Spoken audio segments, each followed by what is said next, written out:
All right. Sweet. Here we go. It says we're live. Let's see if we're showing up yet. Yeah, it looks like it. Breadman posted an entire poem. Oh, yeah? About what? Later. About Warzone. Boy. I'll read it later. Trying to fuck. Elon, you've got to make this easier. Bro, seriously. Like this, I can't be clicking through 27 different screens just to get to the podcast, so I can share it. Please be link. Share this bitch. Yep. All right. I got mine shared. All right. Whenever you're ready, hit the jingle. Let me hit the share button. Sweet. You know what I should do? Hold on. I should do this. Light set. I'm gonna be wild. I'm gonna wild tonight or this morning. Yeah. Well, and hey, we also need to remember to promote the hangout next Friday. Yep. There we go. Christmas in here. I want Christmas with the lights. Yeah? Yeah. This is that time of year. Yeah, it really is. Green lights chasing. I like it. I like it. Oh, look at you. Yeah. Look at you. Mr. One-Upper, man. You are a one-upper. Yeah, I looked at those ones, and those things are flipping expensive. Are they? Yeah, it's like $100. It was like $100 for one set of those. Yeah, I think we got one or two sets. I'm not sure. Anywho, all right. I'll send the jingle live, and we'll get going because it is Christmas time. It is indeed. Welcome everybody to episode 66 of the Slightly Above Average Gaming Podcast.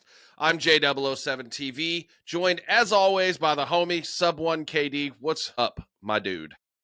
Not much. Just getting into the holiday swing of things, getting that going. It's been, kids are officially out of school for the next 24 days because my district apparently doesn't believe in like kids going to school. And we are in like the last minute scramble of trying to get all of our preparations done so that we can sit back and enjoy the holidays. We've got a kind of a packed couple of days. Otherwise, yeah, just getting ready for the holidays. How about you, man? Well, yesterday was my first day off. So Thursday was the last day of the year that I work. Although I'm in sales, so really you don't ever get a day off because you want to take your phone calls and check your emails. So I'm doing that. I'm just trying to tidy up some things from an administrative standpoint for, the end of the year. I have some distributor reviews I got to do and then some Salesforce entry. But aside from that, man, I mean, I'm not really doing a whole lot. I think I should actually at least get a partial bonus. Nice. Because I've got the best boss in the world who worked a deal with one of our customers to try to make that happen. So I'm happy about that. Other than that, man, just kind of vibing and been on the sticks. How about you? What you been playing a lot or grinding? Trying to wrap I'm at the point where all of my golds are done that I need to get done. I think I only have like the baseball bat and a few other stupid ones that I just don't feel like doing. But I have. Let's hear. In the last 24 hours, I've done about half of I've done 20 diamonds, and I have SMGs and ARs left to do. So those will be done in about a day. Those are Yeah. I purposely did the pain in the butt ones first. Tank my seasonal KD or prestigial KD while we're at it. But yeah. So I've hit 6. I'm like halfway through 6 prestige. I know you have an announcement. Well, a couple actually. I've said several times, I'm not a camo grinder typically. I'm not going to sit there and grind the way that you guys do. I respect your hustle for it, but it's just really not for me. However, looking at where I am as far as like the mastery camos for certain things, I was close enough on my ARs and had enough that were either gold or close to gold. I said, screw it. I'm going to go and just finish that and then get diamond. So I have every, I think, AR diamond except the goblin. I started to do that. No, it's funny. I started to do that and I'm like, you know what? Fuck it. I'm going to go into like hardcore and do that. I lasted a part of a game. I was like, nope, fuck this. I'm out. I'm not doing this. Dude, hardcore is its own beat. You have to learn to play hardcore. Like it's a mindset adjustment versus playing like standard.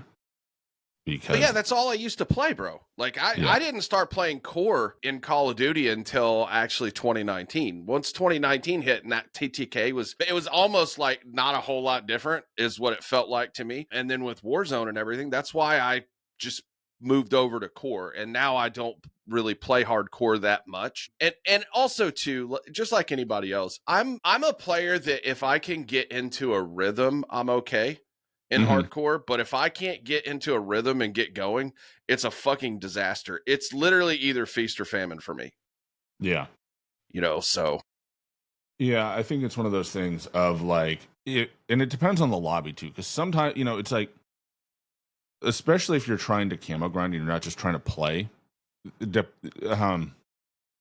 lobby will have a certain feel to it, right? There's a certain flow that develops in the lobby, and I think if you're not attentive to that, if you're not paying attention to it, it's frustrating to try and grind through some of these things, because it's like, so when I'm grinding like certain guns are just like, they have to be played a certain way. Like trying to run and gun snipers and get headshots is not conductive to, like, it's just not a good conductivity. You have to camp it a bit because you have to be able to get the headshots to make it work out. And the problem is if everybody's running knives and they're like running up on you before you can before you can see them popping out of corners, like, that's not a good match, right? Or like if you're playing a small map and you're trying to do a slower gun and everybody's running that Marine SP, like, RIP your face, dude. Like, you're gonna lose every gunfight. yeah. And it's so frustrating. And it's like, when I was doing the knife, or when I do melee and everybody's running a shotgun, not this game, but the previous games, when you were in shipment, if you're running around with a knife trying to get kills and everybody's got either a shotgun or a sniper, it's like you are not going to complete that, because they'll get you on the long aisles, and then when you turn the corner, it's like the one thing that'll beat you is the shotgun, because it'll one tap you at close range, versus an AR or an SMG where you can take one or two hits getting close enough and get the lunge. Yeah.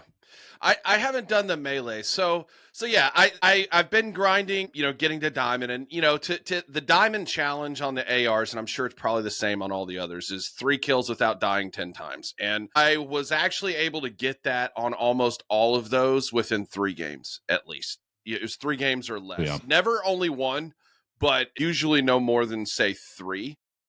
And what the struggle with the goblin was is also, if I remember correctly, and I could be mistaken about this, but I think I was on Scud and I came in mid-match, which I fucking hate that anyway. Like, when you solo queue and it throws you into a match that's already started, you can't even get into a rhythm and get the flow of the game and how it feels. And a lot of times I'll die like 5 times right off the rip because, like, I just didn't start when the match started. But anyway, so there's that. And then yeah, I hit Master Prestige yesterday, which was cool.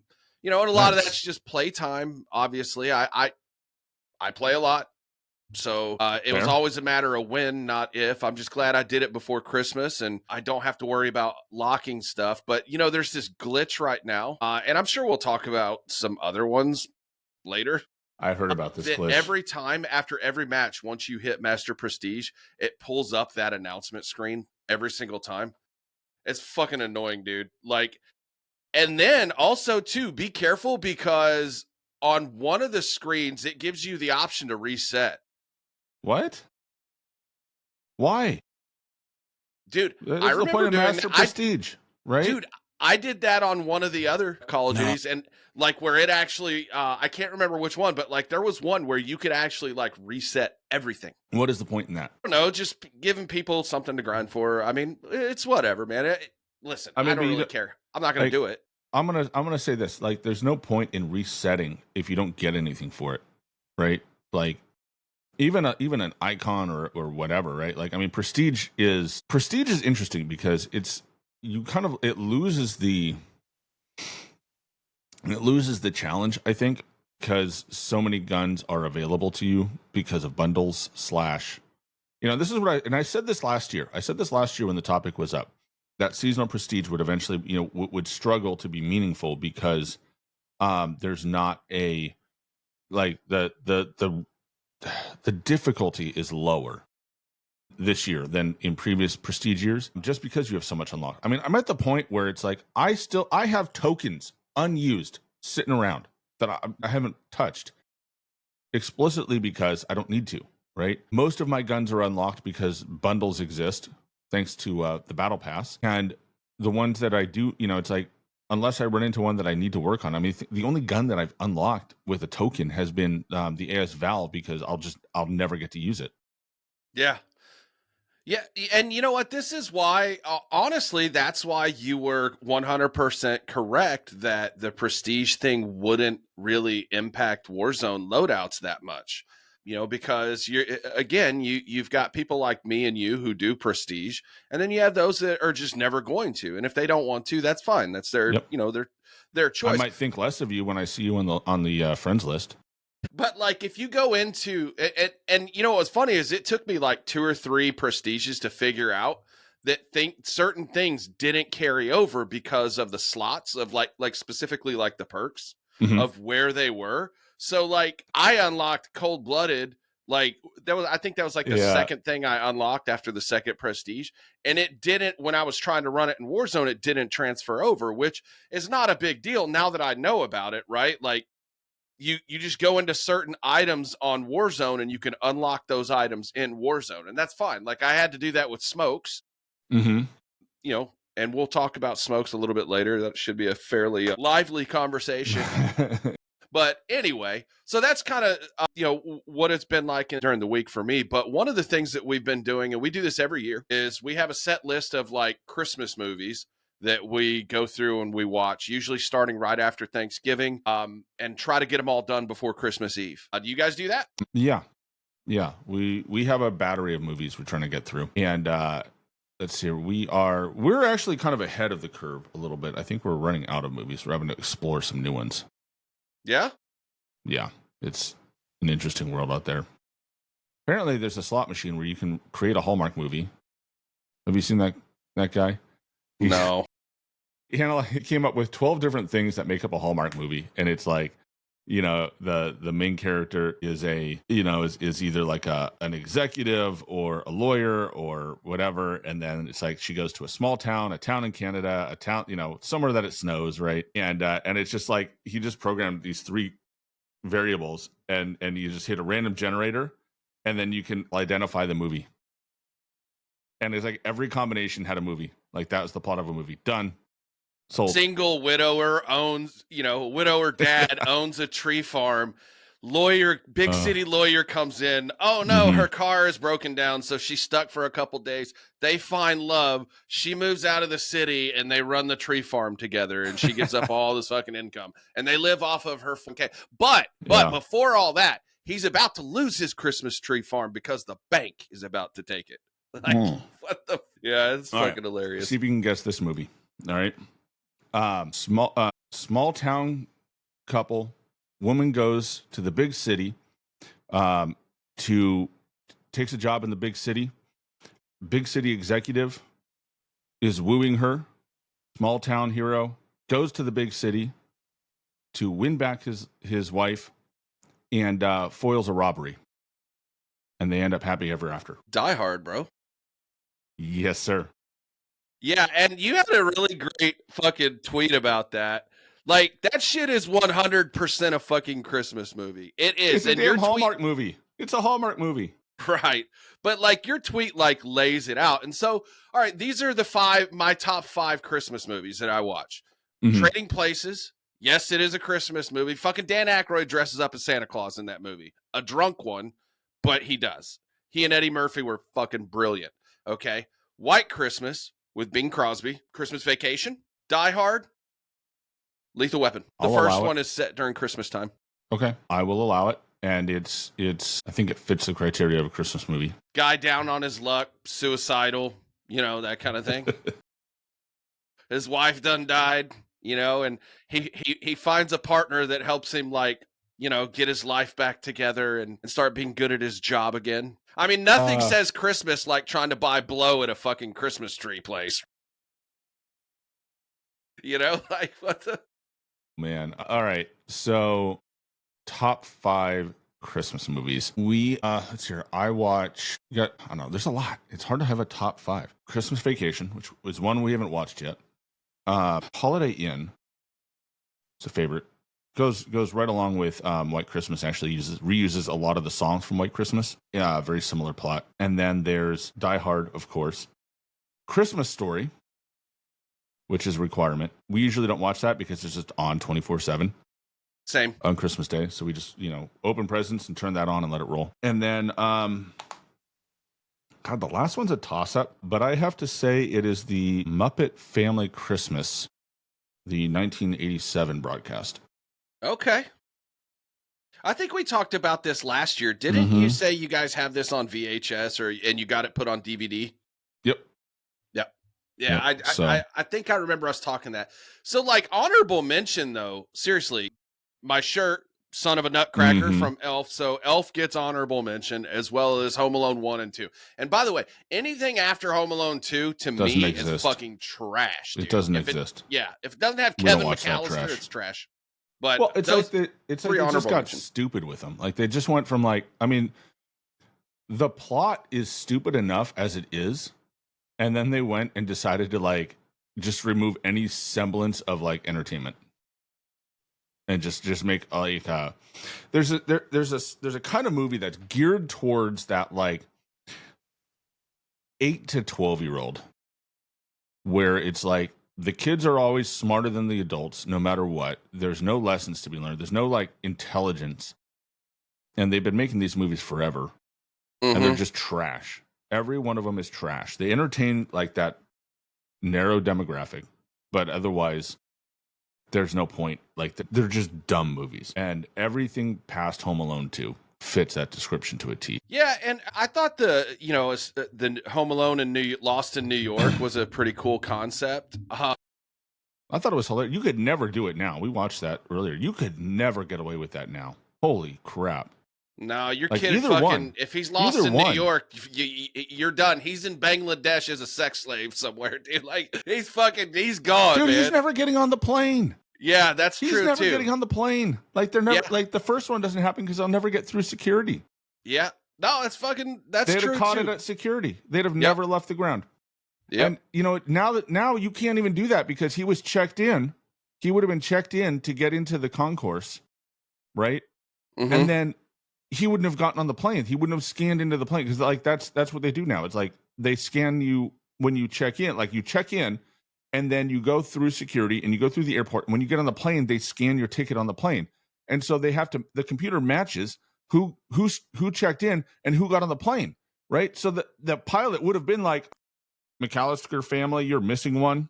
We can't push off because they can't have luggage, and they can't have luggage for someone who didn't check in on the plane.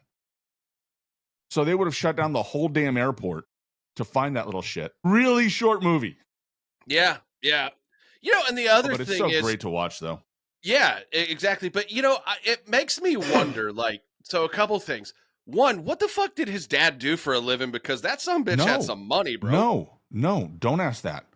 What did the dad's brother do? What did the uncle do? He was a little bitch because he didn't do shit. That one. Not that one. You're not Uncle Frank. No. Think about it. In the first movie, they're going to Paris, right?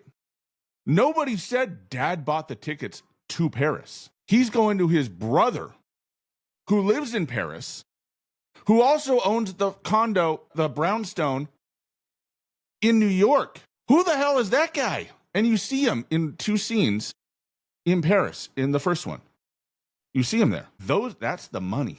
What if, hear me out. International arms dealer. No, what if this is a plot? So Kevin sees something he wasn't supposed to, right? So the uncle sets everything up, and then all of this happens, and he sends his assassins, but they chose bottom of the barrel assassins, and Harry and Marv and I forget the other fucking dude. And then these fucking morons can't beat this kid. What if that is the case? That's a reach. Yeah, I know. It's fucking Saturday morning, dude. International arms dealer, drug smuggler, I think works better. Yep. But yeah, no, that's the problem with Christmas movies is that they're so outlandish by default. And if they're not, then they suck.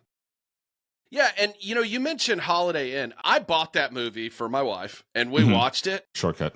Not for Shortcut us. to the shortcut. Yeah, not for us. But White Christmas, we fucking loved that. Great flick. You know? They usually come as a set now. You buy Mhm. them together. Great movies. I definitely like, Bing Crosby in that era was just fantastic. Like he could do no wrong. He was kind of like early Elvis, where it's like everything you put him in was like a hit, Mhm. and then it like went off the rails later. But yeah, no, the classics are good. The kids have no patience for those though. It's like none at all. Like they're just like, all right, see ya. Bro, my kid's trying to grind mastery camos. He don't fucking want to watch any of these movies, dude. I mean, like we have to make him. And I'm like, dude, I said to him the other day, I said, I need you to understand something. Your mom doesn't really like you playing games that much. And if you give her any excuse, she will take it away. I said, you need to stop thinking such short term and think long term strategy here. Yeah. And you're going to have to make some business decisions. I have to do that. Like, there are just certain things that I don't want to fucking go do because I'd rather be sitting right here playing my games. Yeah. But I just go and do them. I complain in my own mind or verbally sometimes, depending on what it is. And, I'm like, you got to do that. So sitting down and watching these movies with us, that's just kind of, they're usually pretty quick, no more than about an hour and a half anyway. Yeah, it's not like the 2.5 hour epics now. And we usually start them pretty early. I mean, we eat dinner fairly early. So we start them early and you're still able to be on by 6. Calm down. Nice. But you have dinner and you can watch. When do you start dinner? 4 o'clock? We usually eat dinner probably about 4:30. Jesus Christ, did your AARP card come in?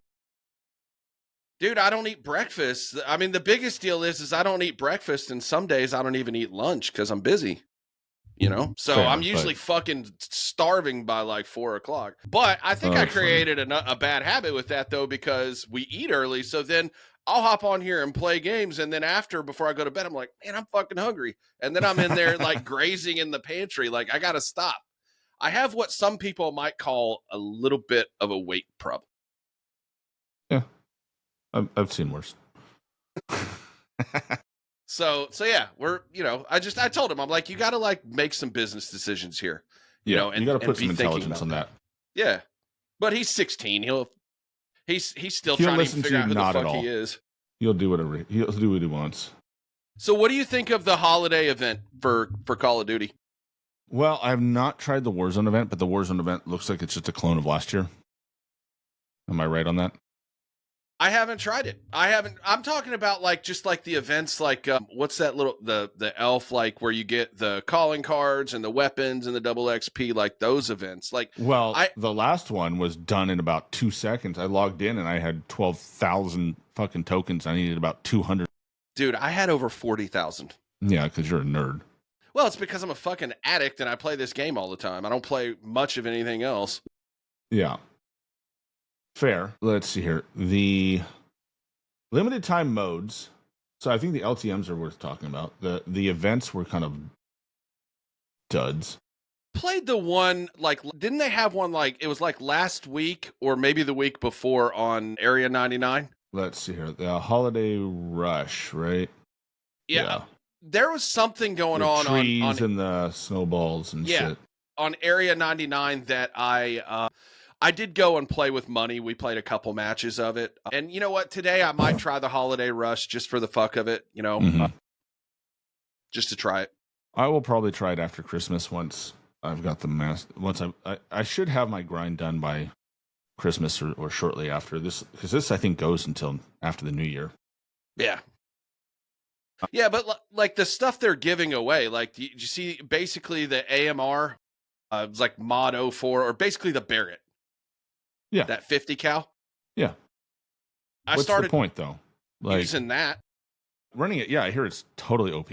Well, so this is my experience with it on multiplayer and Warzone. In multiplayer, the first day I was trying to work on the SVD, and I'm like, I'm going to try to work on that. And I kept running up against that and just getting fucking shit on. Like, I got shit on so bad. So I started working on it. I said, fuck the SVD. I'll go back to that later. I started working on that, and I think I've got it up to like a level 17 or 18 something. Multi, it's fucking great, dude. It claps. It's one tap, boom, boom, boom. This is what I noticed, and it's probably my build, but I don't have enough stuff unlocked for it. So I took it into Warzone last night and tried to use it. The fucking the vertical recoil after one shot with it. I hear that's bad. And then the flinch that you also are getting, like I ran it one match and it was like, I'd shoot, boom, barrel straight up in the air. And I'm like, I can't do this. So I went back to one of the others. Nice. Yeah, I hear that's I hear it's got some recoil. And so I guess that's probably going to balance it. And they restricted that CHF barrel, which might actually have been the only time in this game that someone would recommend putting that barrel on, because that barrel is terrible at every level. The only two that are good are the reinforced and the twist gain, to me, in my opinion. Bullet velocity and then a bullet velocity damage range combo. Reinforced I run it on everything. Me too. Even my SMGs, I'm running it on the SMGs too. Well, I mean, that's the problem. Look, this is the problem with going back to this sort of setup where it's like every gun has the same build, just about. You know, it's reinforced barrel, it's ported compensator, pick your optic. You know, there's a couple of variances on whether you know, SMGs, it's like I'll run either no stock or skeleton stock or whatever, and run like the assault grip or the CQB grip. But you know, it's if you have an AR and you want to shoot it at range, you put recoil springs on. Otherwise, you put overpressured on, and it's just like they just have so many things that have no value. It's the same thing as last year and the year before, though, with the 11 billion attachments that we have. I mean, like, one. It's the same shit. I mean, like, even look as far back as like Warzone 1, dude. It was, you know, always fucking the monolithic suppressor, the, you know, extended barrel, fucking 60 I just want variety. I want there to be a, you know, it's like I remember watching Who is Immortal, his loadout videos during Cold War. And like by the end of Cold War, he was like, guess the build. And then he would just like, I could recite that build by memory. And like, they were all the same. There was no difference. Gun to gun. It didn't matter if it was new gun. Didn't matter if nerfed or buffed, the build never changed. And that to me is like frustrating, I think. Like, I think that honestly, that kind of takes away some of the skill gap in this game. Yeah. You don't have to learn how to build a gun. You don't have to learn how to build a gun, and you know, essentially the gun performs the same way. It's just how you use it. You know what I mean? Like, it's who's using it as to whether you maximize that performance or not. That's all. I mean, even fucking Timmy No Thumbs can take, you know, that XM4 build that everybody's using, which we're going to talk about a little bit later, and fucking beam you from 200 meters away. Like, yeah. But yeah, no, back to the Christmas events, the Sleigh Ride Resurgence was fine. Like it's the same that they had last year, because they just ported the game over. Like they just started over. So it's like a redux of last year. So I will probably run that a little bit if it works. We'll see after I finish this grind, which should be done Christmas or shortly after. So let me ask you this just real quick before we move forward, because I got to thinking about this, because I know right now you can't really run Warzone. Right, like does Resurgence perform the same way for you? Like, Resurgence is worst. Resurgence is the worst mode. It's fucking less players. How is that? I don't know. It's minimum 20% packet loss. Big map, I can get down to like 5 to 8%, which is still going to lose me a gunfight up close, but it's at least like movable. Like I'm not flip booking, but Resurgence is 20% minimum for me. And upwards of 30. Like, and I will hop into a game, and during the pregame lobby, I will see it start at like 5%. And by the time we launch, it'll be 30. Like, I will be parachuting in at 30%. And so a quarter of my deaths are me cutting my shoot and then it rewinding, but my shoot's already cut, and then I splat. That's the ricochet, bro. Oh, yeah. It's fucking splat. Yeah, rewind and splat. So anyway. But yeah, I was just curious. So, you know, Big Map plays a little better, but Big Map just sucks. Because they I don't know. We've been over that. That's a dead horse. I feel like Verdansk can't come fast enough. Maybe it'll come too soon. Maybe they won't be ready for Verdansk. We'll get to that. They got a lot of work to do. Multiplayer has some has some good holiday stuff. They have Festive Shipment, which I enjoy. It's a fun decorated mode of the map. Is Shipment in this game? Not Shipment. Nuketown? No. Oh, yeah, because I was confused. Like, what the fuck? Yeah, I actually warm up on Festive Nuketown. Like, I love Festive Nuketown. I like that, dude. I like the snow and shit like that. Like, I think it's awesome. Infectious Holiday is fun if you like that mode. It's a party mode. If you've never played Infected, basically at the start of the match, one person is randomly assigned to be a zombie, and then everybody they kill turns into a zombie, and there's a countdown. So it's like a 5-minute counter or 3-minute counter or something off rip. And then zombies have their zombie attacks, and do they have throwing knives? I think they have throwing knives. And then every time you kill somebody, they join you on Team Zombie. And so if the humans survive long enough that the timer runs out, then humans win. If all the humans are killed before the timer runs out, then zombies win. And the zombie and the time adds on every time a human dies. So it's like it'll be like it's like a 2-minute timer or something, or a 3-minute timer, and then it just adds time every death until either the game ends or time runs out. Fun mode. So they decked it up as zombie, holidays. So zombies wear wreaths and shit. Also kind of fun. Rand Snack though. Rand Snack is the new mode. Basically, there are capture points, and you can collect cookies, and you have to take them back to your base. So it's kind of like, do you know that mode? They don't have it this year, where you collect tags from the enemy, and you have to go and deposit the tags. Yeah. I forget what they call it. Very similar I do too, to that. But that mode actually was really good for like the weapon grind. It was either last year or Modern Warfare 2 that they had. But I know what you're talking about. Yeah. Yeah. So that mode is good. Like, that mode is fun. The cookie mode kind of kills it a little bit because they're centralized. And so the couple of maps that I played, they were just in the, someone just camps that, right? So when you go to collect it, like you collect your 10 and then you get shot in the head, and then it's a scramble to pick up that stuff. So it's, it's okay. It's not a terrible mode. It's not for me, but it's not awful either.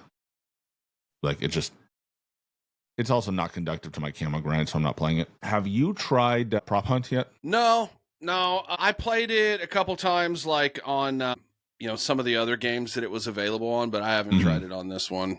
It's probably the best mode right now. I haven't run it, but I've watched a lot of people running it, and it's hilarious. Yeah, I bet if you just want to vibe or whatever, like, I've just been kind of locked in on my prestige grind and trying to grind, what's left of the weapons that I would need to or want to max out. So I haven't really ventured out of, Black Ops 6, like the traditional multiplayer stuff I've been running, or Warzone and Warzone ranked. So have you, how do I put this? With the weapon levels, like, have you run into the problem of you're done with a gun? I guess you're not, but I have diamond guns that are just not even close to being done. Like, they're not max level. Like, what the fuck? No, why is that so bad? You got to remember, for what I've been doing, like, I focused on maxing my weapons out, getting all of the attachments, and then I looked at what I was doing for camos, and a lot of those camos I'd get in the in the process of maxing those out. But yeah, no, I haven't seen that. That's weird. Yeah, it's just, I have, let's see, what is not, I have diamond, my HE1, the lock-on launcher is diamond, not maxed out. I have 2 SMGs that aren't maxed out. I have a couple of guns that like, a couple of snipers aren't maxed out. And part of it, I mean, I guess the efficiency has been good, so that's a W. But like, the weapon leveling time in this game is insane. You would think that they would have listened to the problems that X Defiant had and been like, maybe we shouldn't do that.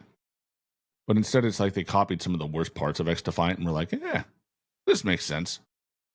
Well, and I'm wondering if just industry wide, like, at some point, the main metric, I guess, switched from how many unit sales you have to retention. And if that's not a result of a lot of these like free to play games, Mm-hmm. and then, the store and those things, making sure people are playing so they're buying shit. Yeah. I mean, time on game has just become such like a desperate measure for everybody.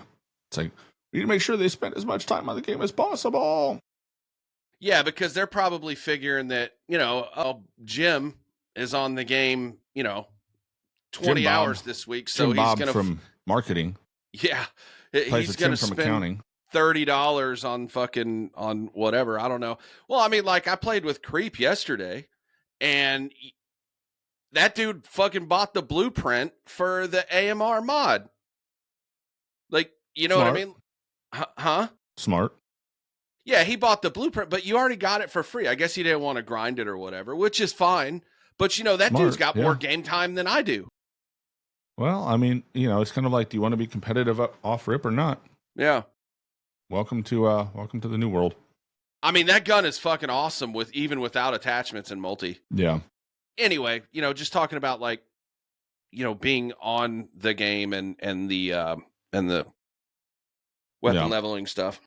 I think sometimes it's weird when, part of the problem is, look, I'll say this, and Silencer put it in the chat, and I think I'm looking at that. Is that there's no, like, some of these guns, there's no point in leveling them up because you have enough attachments early enough that you're good to go. And that's definitely something I did pick up on.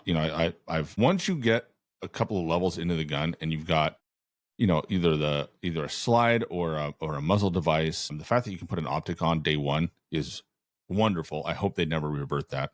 And then, you just get a couple of attachments, and most of these guns aren't hard to use anyways. It's not like the base weapons have a lot of recoil, and there's nothing that adds damage to it, right? Like the only thing that struggles is on some of the pistols, that they're really not effective outside of hardcore until you have rapid fire, because then you can get the fire rate up fast enough that you can somewhat compete with some of the automatics, and some of those are buried pretty deep. Like it was the early goings on some of these pistols were a little painful. The GS45 specifically is so slow.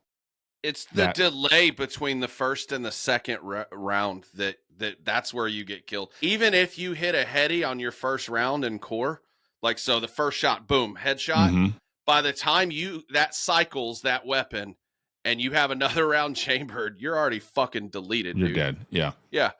And so that was the biggest struggle that I ran into, was just getting that thing sorted. But once the rapid fire came on, rapid fire, ported compensator, and the long slide, like, then that gun flew a little better. Like, I could actually go and maps that were small enough that you ran into people at close range, but big enough that you weren't always nose to nose with people, right? Like, where the lanes weren't so controlled. So like stakeout is a popular one for grinding, but I don't think that the pistols do as well on stakeout unless you're in hardcore, just because you have so much, like, you're up close with people so quickly that, the angles are so predictable. It's kind of hard to move around that map in hardcore.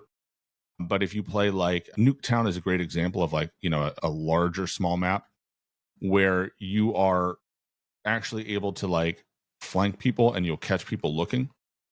And so I did most of that gun actually on Nuketown in core. I didn't need to go to hardcore. Yeah. Well, and to add on to what Silencer said too, the other thing is if you think about it, when you get these blueprints, they have certain attachments on it. No matter where that is in the progression, if it has that, those slots are fucking already open. Like, they're open to you. You just need to be able to put stuff in them. Yep. So yeah. So maybe that's why, like, you don't really have to max the guns out, to have the, and then to have the meta attachments. Yeah. And, and this is a difference between the current Warzone 2 and Vanguard, the Vanguard era, Caldera, is that you don't change the damage profile of these guns. right? So like Vanguard, we had a variety of attachments. The recoil booster was one. We had different ammo types, the 10 attachment era where you could build a gun that functionally behaved very differently, and also the damage profile was different, right? So that if you picked up a ground loot version of that gun and you went toe to toe with somebody who had their meta build, like it wasn't competitive. And that's different now because the gun off rip is just as competitive, minus a few exceptions where rapid fire improves that. And Warzone, and speaking, strictly for like Warzone, I like that actually, because there's nothing worse than getting into a gunfight, you lose, you go to your gulag, you win that gulag, you come back and you just know you're going to get fucking deleted because you know what I mean? Like, Yeah. at least with some of these weapons, you have a fighting chance with them. You're not guaranteed to lose, I guess. That doesn't mean you're going to win every time, but you're definitely not guaranteed to lose. Whereas past iterations, you were basically just fucked, which is part of why I hated all the buybacks and all that other nonsense. Because I don't mind dying if I'm in a gunfight. I just don't like giving people free kills. You know what I mean? And like now, if you can get to the ground and get a weapon, you have a chance, small chance. Yeah. So, assuming that you're not flip booking. Yeah, the Tonto's fucking dog shit. I agree. I hate that gun. Yeah. It's funny because I thought it was when it dropped. I picked that up. That was like meta when Warzone in multi, dropped. it's decent. Like in multi, it's decent, but like in Warzone, super accurate. When you start factoring in plates and that slow fire rate, even if you miss one, you're fucking toast. He's 100% right about that, and I have to assume it's probably the same way over on Resurgence too. Wouldn't know. Can't play it, but yeah, it's. I mean, speaking of can't play it, fuck, dude. They talk about just not being prepared to launch this game. Like, this integration is arguably one of the worst we've ever had, in so many ways. And from a development standpoint, I understand where some of these problems came from and some of these things that they've had to like. It's a case of this is the case for. Let me back up. This is the perfect example of why Warzone needs to stand alone and have its own development cycle and not be tied to the development cycle of the next game. And that doesn't mean that we can't have the guns and all of the, some of the features like the new stuff coming in a new map every year.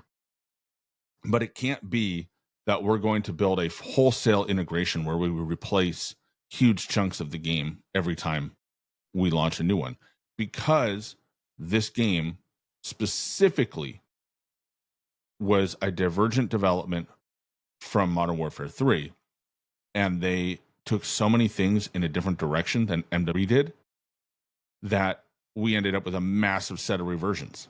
And there was no way to counter that aside from rolling back the map and then having a busted launch.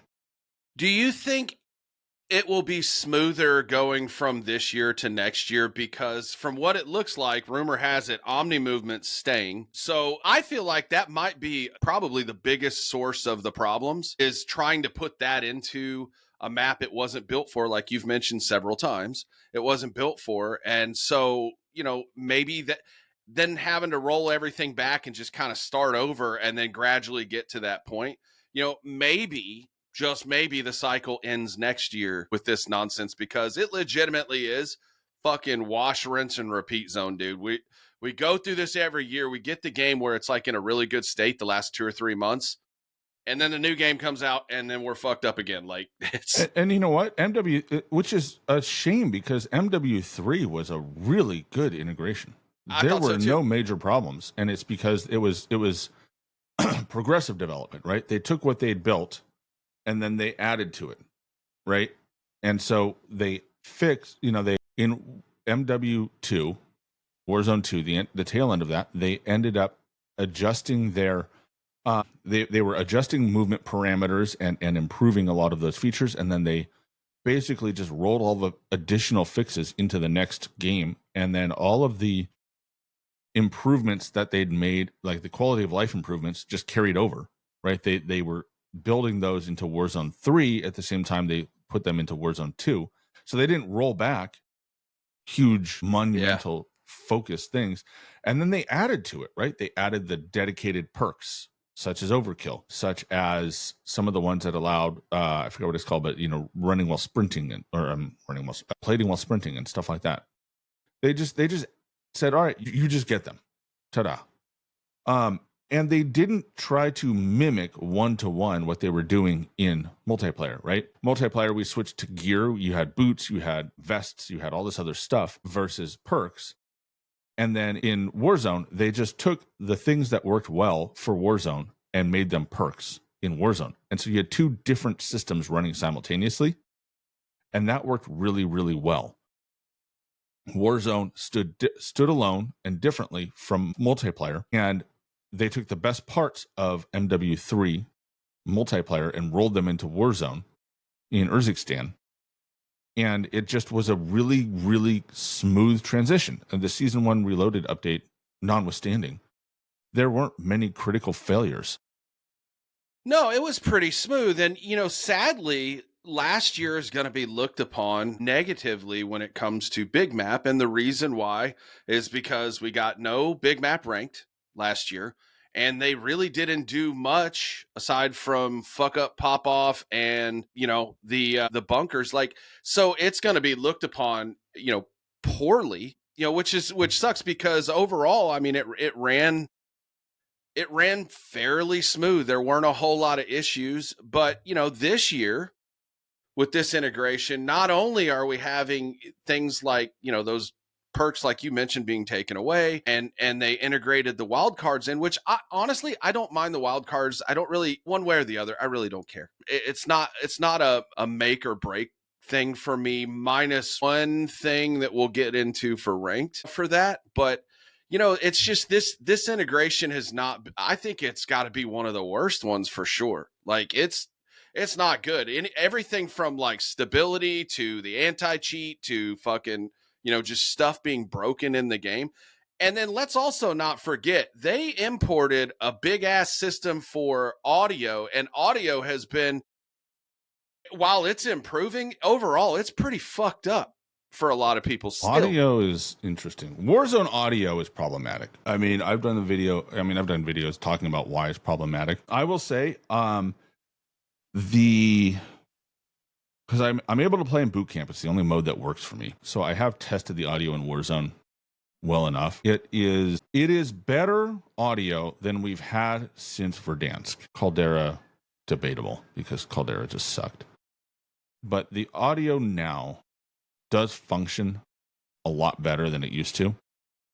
I think, though, there's a lot going on that a lot of people have terrible experience with audio. I think partially because the way that the system is designed is it fights with people's traditional views of how audio should work. And it also is very dependent on your audio hardware. So like your headphones or your IEMs, like if you don't have high quality and you aren't compensating for some of the problems, I think the audio is worse. But things like that reverb is nice to get rid of. I haven't checked to see how better it is. I hear most people say it's improved. So this is what I'm running into in Warzone when I play. So like the parachuting, like if somebody's dropping by, you hear like this, like, But you know what, dude? They might be fucking 200 meters the other fucking way, and I'm still hearing that shit. Or you'll hear the shoot cut, and then you look and they're 100 meters away. The footsteps, I will say I did notice, actually, I think they made an adjustment on my own footsteps not being as loud. They said they cut that. Yeah, well, they said they did, and I kind of feel like that. I want to confirm again by playing tonight, but you hear other people's footsteps, and it sounds really weird. It's really hard, kind of hard to explain. It just feels off overall as a whole. Like there's still some tweaking that needs to be done. Mm-hmm.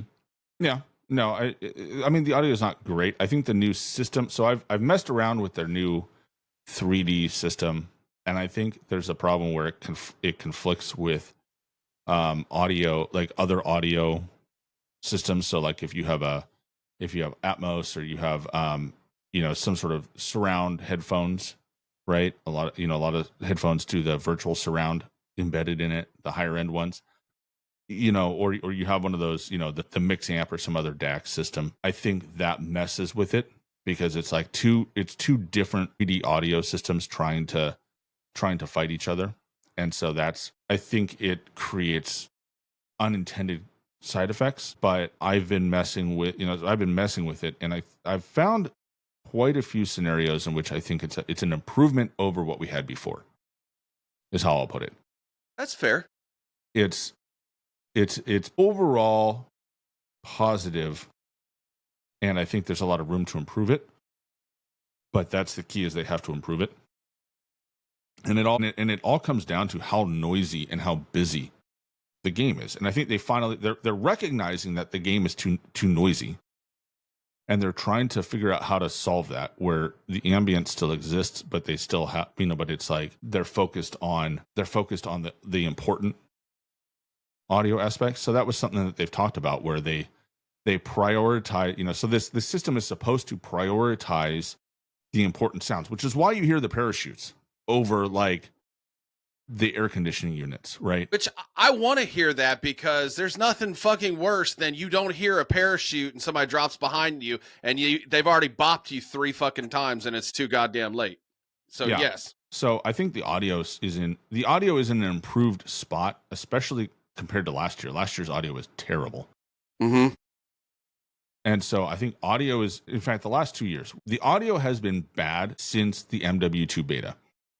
That was the best audio I think we've had in a very, very long time. And they have struggled to get back to it ever since then. Do you know why, though? So here's why. Yes, while I'm not disagreeing with you per se, but I'll tell you why people wanted the audio changed. Because if you remember correctly, in the Modern Warfare beta, your fucking footsteps were so loud you could be heard across the map on like hotel and stuff like that. So they just deleted footstep. Well, they did, but the problem with that and being able to sound whore like that was with the way they structured that game and the play style they were trying to push. That's not a good combination if you're wanting to move around, because people are just sitting there fucking sound whoring, sitting in a corner and then deleting you when you come around the corner. Like, you know what I mean? Like that's a problem. Like, but I think that footstep, like if they had done that in Warzone and like just left that be, I think it would have been fine with maybe some minor tweaks here or there. I mean, it was pretty loud though, Sub. Okay, but what they should have done is made Ninja a perk or improved the dead silence equipment. What did they call it? It wasn't equipment. It was the shoes. Well, the dead sound, like the dead sounds, like made that like chirping sound when you activated it. Yeah, it should have just activated. Well, that was the field upgrade. Yeah, I don't think that's been in the game for a couple years, right? Like I can't remember. But when's the last time that was in? Right? When MW2 launched, right? Everybody said, "Oh, it's impossible," and the part of the problem was when you hit that dead silence, it chirped, right? Mm-hmm. And so everybody knew so you would hear footsteps, and then the footsteps would go away, and you hear beep, and you're like, "Oh, they're coming around the corner," right? And that was a problem. What they should have done is gotten rid of the chirp and just made that system a little more efficient, and maybe had some other equipment that muffled your footsteps. Like they could have done other things to help mask yourself so that you could adjust your playstyle. And the reality is they didn't want to do that. Like the Infinity Ward just had a whole mentality. And so instead of fixing the equipment to make it easier to move around the map, they just killed the footstep engine, and then whatever they did broke it forever, and they were never able to rebuild it. Well, and remember though, they also introduced the flexed perk too. Not sure when exactly that came in last year, but once that came in and people started running it, like you could tell a big difference. Being able to hear footsteps while you're in combat. I started running it instead of Ghost, I think, because I think that was a slot 3 perk, if I remember correctly. But that really helped, and that made a difference. So I'm wondering if maybe they weren't just kind of testing with that last year and then trying to incorporate something like that into this year, just into the base part of the game. But the sound is a little bit off. And the other thing is too, is like, I don't really know that I'm getting an audio cue for people selfieing either. Like, I feel like that definitely, you should definitely get an audio cue that somebody's selfieing. Yeah, I'll have to go in and listen and see if I can hear it. But yeah, I agree. There should be an audio cue for that. And the audio, like, they're not there yet, but I think the system is capable of being there. And it is definitely improved. So I've been messing with it. I've been switching back and forth between the Xbox and the PC. And I've been turning on and off the Art is War system on the PC just to kind of hear the difference. Mm-hmm. And so that digital, like that enhanced audio, whatever they call it. And I haven't bothered to try the custom one yet, but the advanced audio does work pretty well. I think it's better on headphones than IEMs, to be honest. I think a high quality headphone sounds better. But when you're on, I mean, I notice even an improvement on like the sound bar. Like when I'll play on the sound bar, and I have that turned on, it'll accentuate footsteps over other noises a little better. So I think audio has a future, but we'll see if they screw it up going forward, like with the next game. Yeah. Yeah, we'll see. I mean, I hope not. I mean, but let's also be clear. I'm going to go ahead and tell you, I've watched a shit ton of Apex, way more than I thought I ever would. And even in that game, there's audio issues sometimes, like there have been in the past. Same thing with PUBG. I've watched a lot of that too. I may not have played a lot of PUBG, but I've watched a lot of it. And, you know, in hearing the creator that I was watching play both of those games, you know, there were audio issues. And I'll also say he's not one to take shortcuts. He's got the Sennheisers and can hear a fucking gnat taking a piss from, you know, Bangladesh. So, you know, he's got a pretty expensive setup, and there were just built-in audio issues in those games too. So, you know, Warzone is not unlike the others in that regard. It's just, it seems like it's coupled. I think it's probably exaggerated when it's coupled with all the other shit that we're trying to deal with too. Yeah.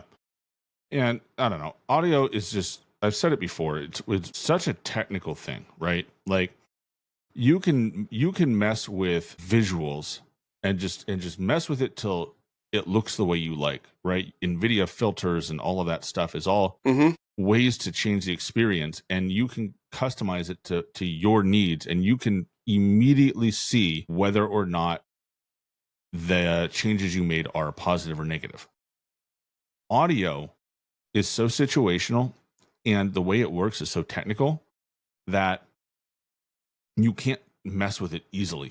Like, you have to like mess with it, create certain scenarios, or have clips, right? I like to mess with it through clips where, you know, I'll be like, okay, I want to hear somebody running upstairs. So I'll have a clip of somebody doing that, and then I'll play it and hear how it sounds. And so you know, you can test it that way, but you can't really test it till you go into game. And then it's like such a pain to keep messing with it. It's not an easy thing to screw with, and so I think most people don't. They want to push a custom setting, fire and forget, and never touch it again. What exactly? So refresh my memory, because I think the benchmark thing was kind of new last year, right? Like, what exactly doesn't that test like a lot of the audio stuff? Like, isn't that what it's supposed to do? The benchmark, yeah. Or is that just for graphics? I could be that's mistaken. Just graphic. That's a graphics test, stress test. I mean, there is audio in it, but they should just do that for audio. Like, do a benchmark test for audio. Probably, but you know, because they could replicate. We've barely gotten them to give us the ability to like adjust audio at all. It's true. Baby steps, I guess. Yeah. Well, I mean, listen. Just give everybody, you know, have an advanced audio section with a 10-point adjustable EQ, and leave it alone. That's all they have to do. But no, they're messing with it. So anyway, audio's better than it was. Audio is significantly better than it was at launch. I'll put it that. I think that's where we should leave it. Yeah, it is significantly better than it was at launch. Is it perfect? No. Is it better to mix it yourself? Maybe sometimes. That's it. It depends. But is it better than it was? Yes. So have they improved that? Yes. How are you feeling about like just Black Ops 6 right now in general? Like what are your thoughts on the game? The multiplayer is about where we would expect it to be. It's performing, it's meeting expectations in most regards. I don't have too many. I'm starting to get some of the connectivity issues that Warzone has leaking in, but generally, I'm learning to adapt to packet loss. So good players adapt. That makes You're me gonna a be good like player. Bane. I was born in it. You know what's so funny though, dude? Like I told you, I think a couple of episodes, I'm like, yeah, I'm not really having any kind of like packet loss or any issues in I cursed you. multiplayer. I said it's been pretty stable, and sure as shit within 2 days, fucking lagging out of matches, disconnecting and stuff. And I mean, like it's not happening like on a frequent basis as far as like that goes in multiplayer. The connectivity issues that I have are more on the Warzone side. Like I Fair. disconnect at least a few times a night, it seems, or somebody disconnects from our party a few times a night. So yeah, it's frustrating. In fact, we had Money disconnected. Money and I both disconnected in ranked matches. Thank God they put that rejoin feature back in, so you can rejoin. And not lose SR, because that shit would piss me off, dude. Yeah, no, 100%. It's I don't know. The connections are bad. Like the servers are they've been in a rough state for a long time, and they're just getting worse. And so, at some point they have to fix that. And I don't, and I worry that they just view Warzone as like a dying thing, so they don't want to mess with it. So they don't want to mess with the servers until they just do something massive with that, which is problematic. I mean, I certainly hope not, and I can't imagine they would, though. If you're looking at all of the things that some of these other BRs are doing and the popularity that they're doing, and we're going to talk about some of this a little bit later. I mean, I have a theory. I can't prove it, but it seems to me that these connectivity issues started when they started this, ping threshold nonsense and trying to stop people from using a VPN and two boxing. And I said this last week, and I stand by that, because you can't look at it. You look at it before, we didn't have these issues, and now we do. Mm-hmm. There's something they did in there. I don't know what it is. I don't know how to fix it, obviously, but it just feels like to me, it doesn't feel like a coincidence, if that makes sense. I don't think I disagree with that sentiment. I think, they're messing with stuff to try and fight their matchmaking hacks, but it's, I think they've messed it up worse. I don't know. I just don't know what the heck they're doing. Like, what are they doing? I don't think they know what they're doing. I think they're just I think they got like 4 different teams all trying to do different things and messing with the same thing, like messing with the servers and connectivity. And they're not talking to each other. And so it's like, they're breaking shit. I mean, I've never been on that end, on the back end of that, but definitely got some issues there. And then there's, you look at like, Black Ops 6, and again, like you said, it's running fairly smooth. I'm not having a whole lot of issues, but then you get into Warzone, and so then you have like the connectivity issues that we just talked about, the audio issues that you're talking about, and then there's just certain things that are still delayed. Like there's still some fluidity that needs to be There's a changed. lot of fluidity that needs to be changed. And that's even in Black Ops. And you know what? Hold on. I want to bitch about something in Black Ops. Is why are we playing fucking bumper cars? Like literally, if somebody like getting shoulder fucked by a fucking rando, I bro. get knocked like 3 feet to the side. My aim feels like I'm getting flinched to death. And then, I inevitably die because I can't hit the guy I'm trying to shoot at because some dickhead's trying to run past me. Or my favorite, because the spawn logic is so great. Here's the biggest problem: the spawns on these maps are so bad. Like I had so many instances where I'm playing and I get thrown halfway across the room because they spawn 2 guys on top of me. They're just right on top of me, just ding. And I'm like blown out of the way. I can't hit my shots because I'm being teleported across the room. Skill issue. Max flinched, and then I die, and I'm like, what the fuck? Like, seriously, we need to tone that down. You want to know what is going on with the multiplayer? The spawns are some of the biggest problems in this game. Like, and they will spawn on you.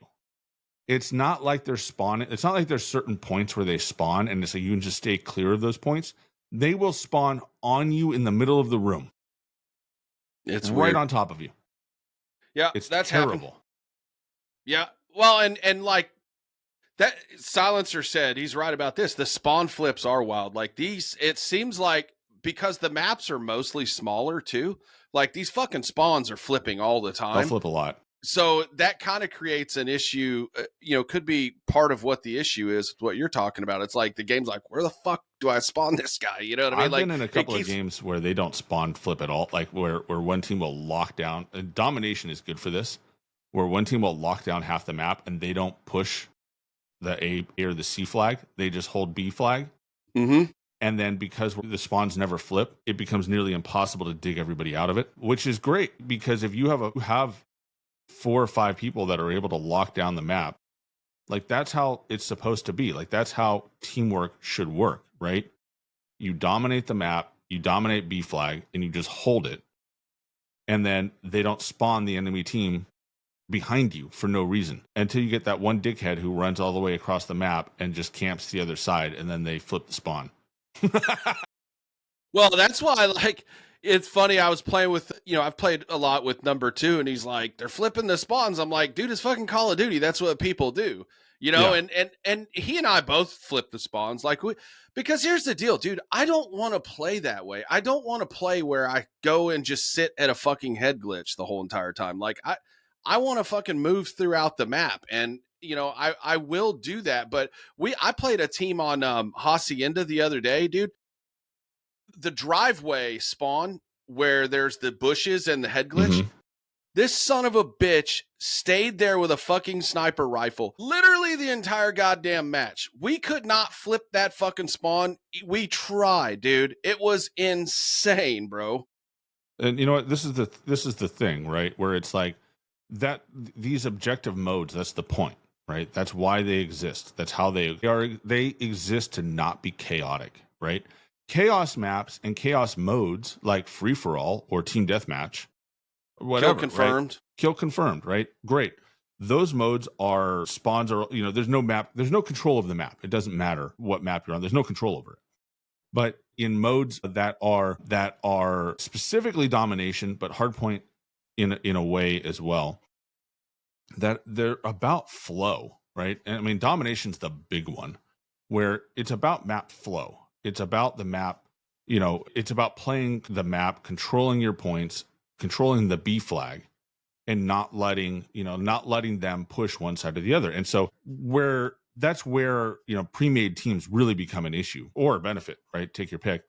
And that's where maps can be competitive. Like some of the most competitive modes that I've ever had are on domination, where both sides understand how the game should flow. And I had one that we traded. We just spent the entire time trading B flag. Everybody held their own flags, and it was a battle over B flag. And it was, I dropped 71. Yeah, congrats on that, by the way. 72. I'm sorry, this week. 72. Yeah, your PR. And it was 250 to 248. And the lead went back and forth the whole game and we never flipped. It never flipped. And every time somebody would try to push to flank, they would run into people holding it, and they would be unsuccessful in getting through to the back to flip it, which made for a very competitive a very competitive mode and a very competitive match. And that is what domination is supposed to be, right? It is supposed to be a competitive map control mode. And that's why things like 3-lane maps are important. And this is to Silencer's point in the comments, that modes like that are about controlling the map. It's not about, running and gunning. And that's how you win those modes. Other modes and other maps, other modes play great in other maps. Chaos modes play good on chaos maps. The problem is domination plays like shit on those maps because there's always somebody spawning behind you. There's no control over the map. You cannot hold a position because they will just spawn behind you and you have no counter to that. And that's the problem with a lot of the maps in in Black Ops 6, is that they have no flow to them. They're just chaos, right? And they're starting to release maps that have flow to them and that have ways to control them. And that you are, and most games don't do this, because most games, especially if you solo queue, or a lot of other solo queuers, and people generally don't know how to play these maps anymore, right? So they just run and gun in domination anyways, which I know is your favorite thing to run into. But when you don't have the ability to control the map because of the design of the map, then it makes those modes problematic and unfun, and just destroys the strategic aspect that is inherent to those modes. Yeah, and it sucks because so like right now I'm not able to really play a lot of the objective modes because, I'm not going to do that, as I've said before several times, not going to go in short-handed, and try to do that. I think in my opinion, like the mode I like the most, I like hardpoint the most now. That's my favorite mode, but I don't get to play it because again, I'm trying to max out my weapons and things like that, but I also like to play the objective, and it just doesn't really work out. And the other thing too, I'll say, is like the random experience in this game. It's almost like it flipped from last year, which is fucking weird because last year I played solo and it was a better experience. This year I'm playing solo and it's fucking awful, dude. Last Saturday night, I played offline. When I got done, dude, I was so fucking mad because I was tired of losing, bro. Like, just tired of it. And then this week, I posted a screenshot of the makeup of our teams. And it's like, it's got me, was almost Master Prestige at that time, then a couple other lower ones, and then like 2 or 3 brand new players that are on a free weekend trying shit out that are like 20 something. Not even prestige yet. And then you look over at the other team and like every one of them was, and I could be, exaggerating a little bit, but it seems like every other one was 3+ prestige. Like they all knew what the fuck they were doing. And it was just so fucking frustrating, dude. And well, I run into that a lot, where it's like, I'll have a couple of good matches where I'll play really well. And then all of a sudden it's like, I am filled with, my team are filled with the people who lick windows for a living, and, taste test lead paint. And the other team is like, everybody's hot, at least level, Master Prestige 4 or 5. And it's like, even though I can tell they're not playing together, they all know how to play the map well. And it is just frustrating. And then I'll have half my team quit out. Like I had one last night where I was tearing it up. I was 30 something and like 8, and I ended 45 and 27. Ooh, because that's a rough fucking stretch. Half my team quit.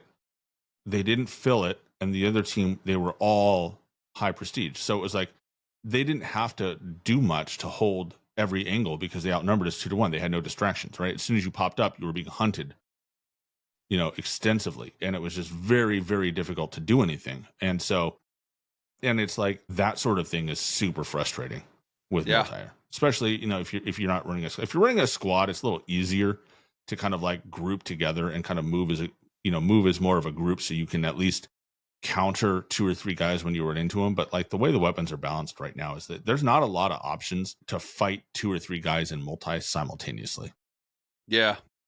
And what's so funny is like I'll be working on these guns, and if I go on a stretch where like I'm starting to get shit on a lot, I just go to like, I switch classes to like, now this week I've been running the aims, but before it's the M4. So I have 2 classes. I have the aims up top, and then my 5th class or whatever is my M4, and then those 3 in between are the ones I'm kind of working on.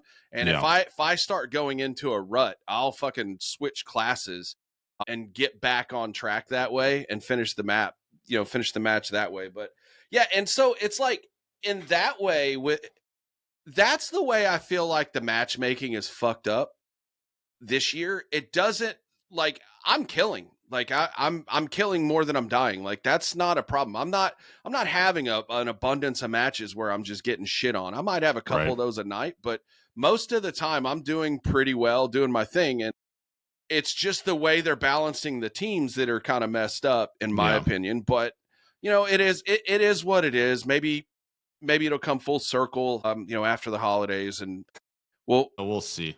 Well, I mean, look, they've got they've got to have this game buttoned down before Verdansk. They have to. Well, yeah, for Warzone, but we're talking specifically for like Black Ops 6 here. No, I'm for both. for both, because at this point, with so many other games that are out there, if they're not on top of it for Verdansk, like when Verdansk is going to, I mean, right now they're down 30% of their player base, which exceeds the losses they've had in the same time since Warzone 2 integrated, which should terrify executives. Can I ask you a quick question? No. What? Well, we've had this discussion before. When they did their little experiment for their white paper, how many what was the total percentage of players that left?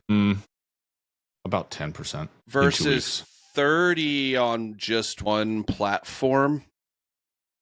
That's, you would think they'd be in fucking, DEFCON 5 mode, because that's got to be kind of relative. They're on Christmas vacation, Yeah. So their data analysts are probably already in the Bahamas or something. Yeah, probably fucking analyzing how they're going to fuck us over next year too.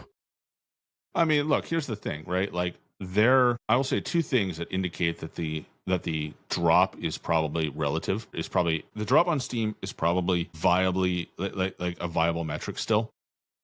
And do you think it's mostly Warzone, or do you think it's across the board? I think Warzone is a ghost town right now. I think they're probably down way more than 30% in Warzone. I'll probably say half the Warzone population is moved on. I think a lot of them moved on to zombies and are playing multi, like me. So I think I think that's why their overall numbers aren't down. But I think Warzone is really in a bad spot right now. Well, just look how Ranked is playing. I thought that, if I remember correctly, and I could be mistaken here, but I was gold 1, and I'm ending up in lobbies with people that are diamond 2 and diamond 3. Which tells you they don't have a population playing. Yeah, because I thought that because I know last year the year that they had Big Map Ranked, when I hit diamond, it was at that point I was in consistent lobbies with Crims, Eries, and top 250s in those fucking lobbies. Mm-hmm. So I think that actually correlates with what you're talking about. If you just look at it, because I'm ending up in consistent lobbies with diamond players. And I actually had a Crim player last night. Lovely. Yeah. I mean, not the end of the fucking world, but I'm just saying, that's, might make the rank grind a little slower. Well, yeah. Well, I mean, and again, it's a population issue, right? So they don't have the population to fill ranked the way they should. So they have to adjust it. So they'll have parameters of all right, if you don't have enough people to fill a lobby, we have to just fill the lobby, because otherwise no one will play. They will just back out. And I know the diehards will wait 5 minutes for a match, I'm sure, but most people won't. They will say, well, I'm not this, if I'm waiting. And here's the thing. Most people recognize that if I have to wait a long time, it means that we're filling the lobby with people above my skill level that I shouldn't have to run into at whatever skill level I'm at. So they will back out. The queue times have been extremely long. Even in pubs Warzone, mm-hmm. Sometimes it's taken a while. I mean, I don't have an exact number, how long it's taking, but it seems like it's longer, and ranked takes even longer sometimes. Than pubs do. So yeah, I mean, they have to have everything has to be running smooth by Verdansk, because Verdansk will bring a lot of these people back. People will want to play Verdansk. They want to have that feeling again. Same reason why Warzone Mobile was popular at launch, because everybody got to feel Verdansk again. Everybody got to have Rebirth Island back. And if they had released it on time, people would have played that mode a lot more than they are. But unfortunately, it was not optimized for most people, and it melted some Android people's phones. So get richer, stop being poor. But also, you look at where they released Rebirth a week later, so nobody cared anymore. But you look at the way the game is working right now across the board. If they don't have it working, these people that come back to play Verdansk just to experience it again will quit for good. You will not get them back until next year, maybe. And again, that's a problem that really affects everyone. It affects the top percentage players, and then it affects everybody else. It doesn't matter what your skill level is or how often you play. If you can't fucking log on and play when you do get time to play, people are not going to play your game, dude. And if you log on and you run into cheaters every match, Or you log into any social media site and all you hear is cheating is rampant because cheating is rampant, then they're not going to get on in the first place. And that is another thing that we're dealing, that Warzone is having to deal with is the public perception, because every media source from Twitter to Reddit, which is super popular with people who don't, spend a lot of time social mediaing, Facebook, it's just cheaters everywhere. Like that's all people run into. Everybody is running into them, and it's totally destroying the credibility of the game. Well, and then also it's just appears to me that they don't have, and it's like this for other things too, like fixing broken metas and shit like that. They just don't seem to really get a sense of urgency about a whole lot of anything. And frankly, waiting till season 2 or 3 for these changes that they announced for their fucking anti-cheat is absolutely insane to me, dude. Like, it's insane. I mean, listen, TP, you know TP, right? He's one of the most, quote, I think, positive guys there are. Even he's like saying he's getting hacked on all the time, and he's starting to play some other games sometimes too. Well, I mean, the ranked is, from what I have seen, so many people in ranked lobbies at all different levels have so many problems, and then the game crashes on them. And it's like, what? Like, what? And I think that's it's one of those things where it's like the level of disrespect the hackers have leveraged at this game right now is unbelievable. Like in the past, so like Warzone 2 had that era in which the super perks like carried over. Remember that? Yeah. And it was like, and they were just mocking the anti-cheat. And then the anti-cheat, they updated and they fixed it, and it was fine after a while. They've just come out and said, like, by the way, we'll fix it in like 2 months. I mean, so on one hand, I'm glad they're communicating, because this is an issue that I've fucking hit them for several times. Is like, I'm glad they communicated, but the communication can't be, we're not going to fix it for 2 months. Yeah, so basically have fucking fun. And to me also, it's kind of sad that, like, we all know, at least those of us that play a lot and all the time, we all know what like the next 2 weeks are going to be. We already know, because they're on holiday break, and we know that if there's broken shit, it ain't getting fixed unless it's the store. That'll be fucking fixed. Different teams, but priorities are different. You know what I mean? Like, so I will point out that it is easier to maintain the store than it is to fix any of this other shit. But it also shows their priorities too. Well, I mean, it's just easier, right? It's kind of like if you have to make dinner, right? And the main course can be super elaborate, and then somebody else has to make mashed potatoes. You just boil some fucking potatoes and smash them up. Like, it doesn't mean that they work harder, or that they're a more priority dish. It's just easier. My fucking 5-year-old can do mashed potatoes. It's true, but that is true. I'm not denying that. But perception is reality, dude. And the perception is that that's the priority. Come on, we're Call of Duty people. Our perception is like, we are stupid sometimes, like a lot of times. And it's just one of those things of like, okay, you have to always take a half a step back and like look at the bigger picture, because we can't be running our mouths. Like, we can't be sitting here being like, what's it called? The really complicated, difficult thing is not being done as fast as the low hanging, I push 2 buttons and fix it thing. Because you're going to fix the easy thing. You're going to start fixing them all at the same time, and the easy thing gets done first. Like, it's how it works. And it's like, and so that's why, to me, like, when they restrict things, or they make other changes that are low-hanging fruit, it's like, okay, I'm glad you did that. I'm not going to celebrate it, but I'm also not going to knock you for doing it, because it's like, it's an easy one-button fix. When I was in tech, we had this all the time, where it's like, here's a really big problem that we have to solve, and we have to fix that. Great. That's going to take 2 weeks. Here's 7 other things that an engineer will do in a day, and we'll have them tested and out the door 2 days later. It doesn't mean that the priorities have shifted. It just means that those are easy problems to solve, and they tackle those easy problems at the same time they tackle the big ones. They just get done first. Well, true.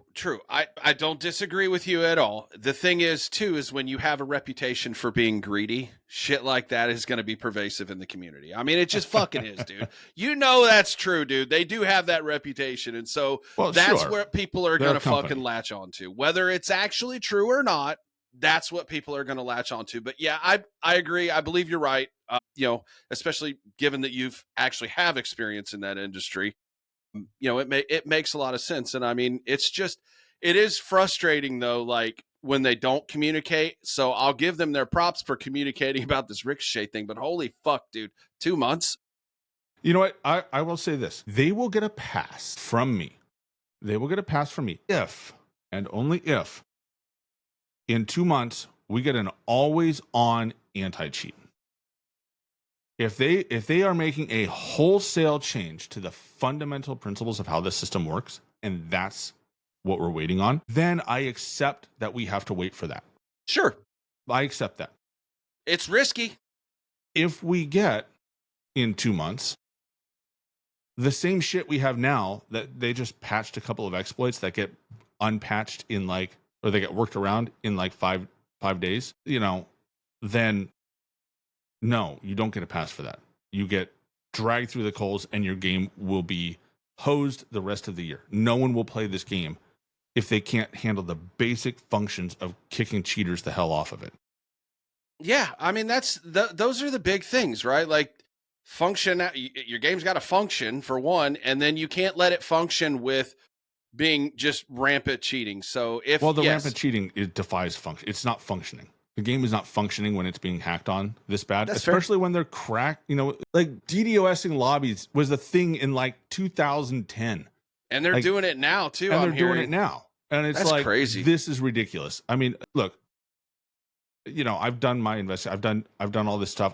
I've talked to some of to cheaters and cheat developers, people, behind the scenes. I've had honest conversations with people, and it's like when cheaters and cheat developers are mad that this stuff is out there because it ruins, it's ruining their ability to do anything, to provide benefit to their customers because people are just trashing the game. It's that's a problem.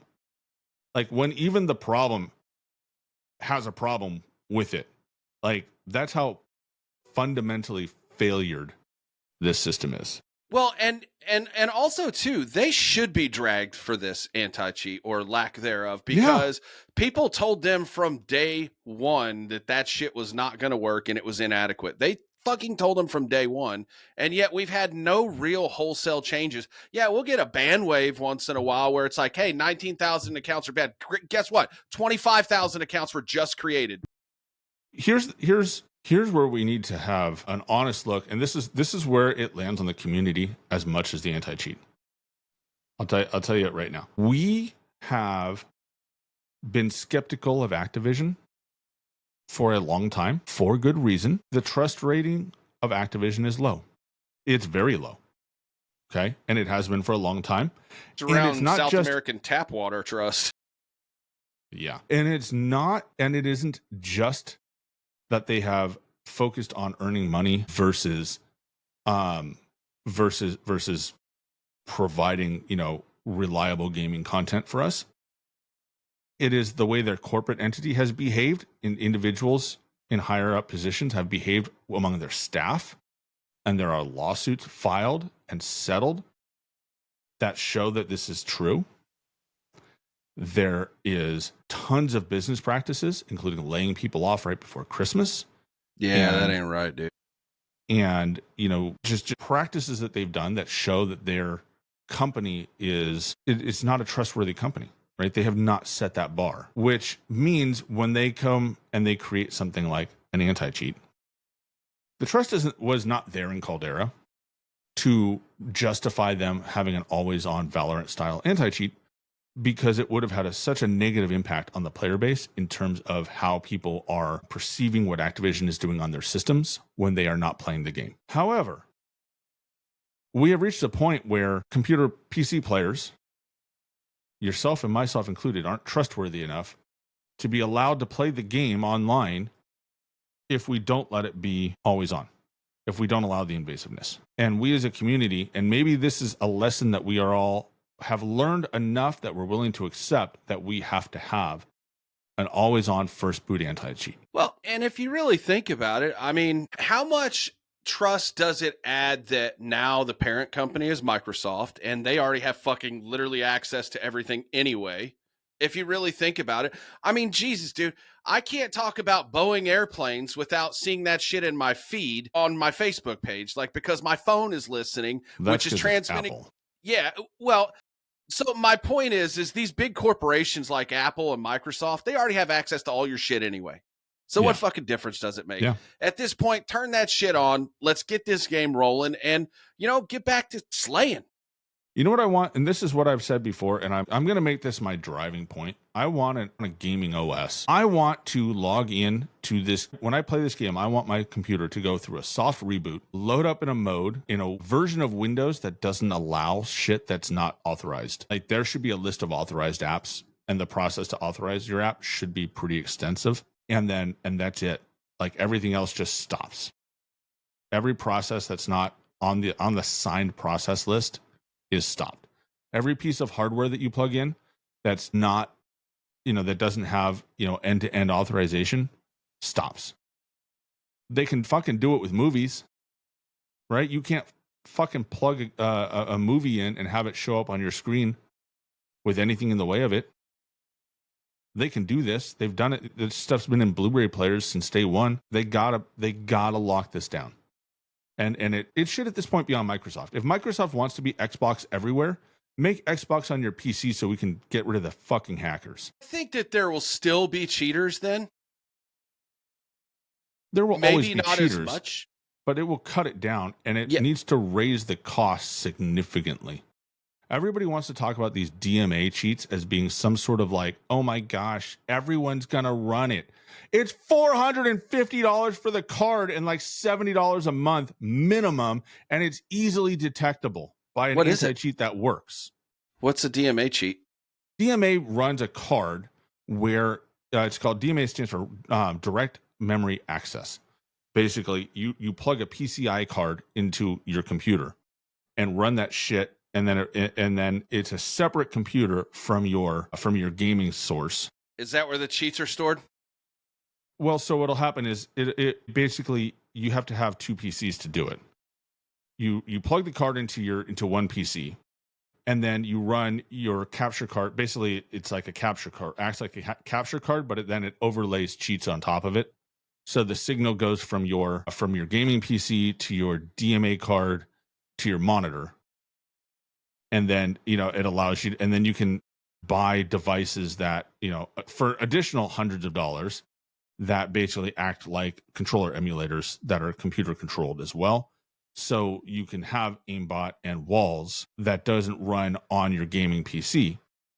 But it's expensive, and it's still detectable, and it's super latent. Like, it adds tons of latency to the system. They're just not practical for competitive games. Bro, okay. So here's an idea. If people would just take the time to, practice and get better at the game, maybe you won't fucking need to jump through all those hoops to cheat. Like, I don't understand that. That's just a lot of goddamn work, dude. Like, dude, are you down that bad where you need to fucking jump through all those hoops and cheat like that? I mean, goddamn, dude. Did your sex robot run out of fucking batteries or something? Good God, I just don't understand this shit, dude.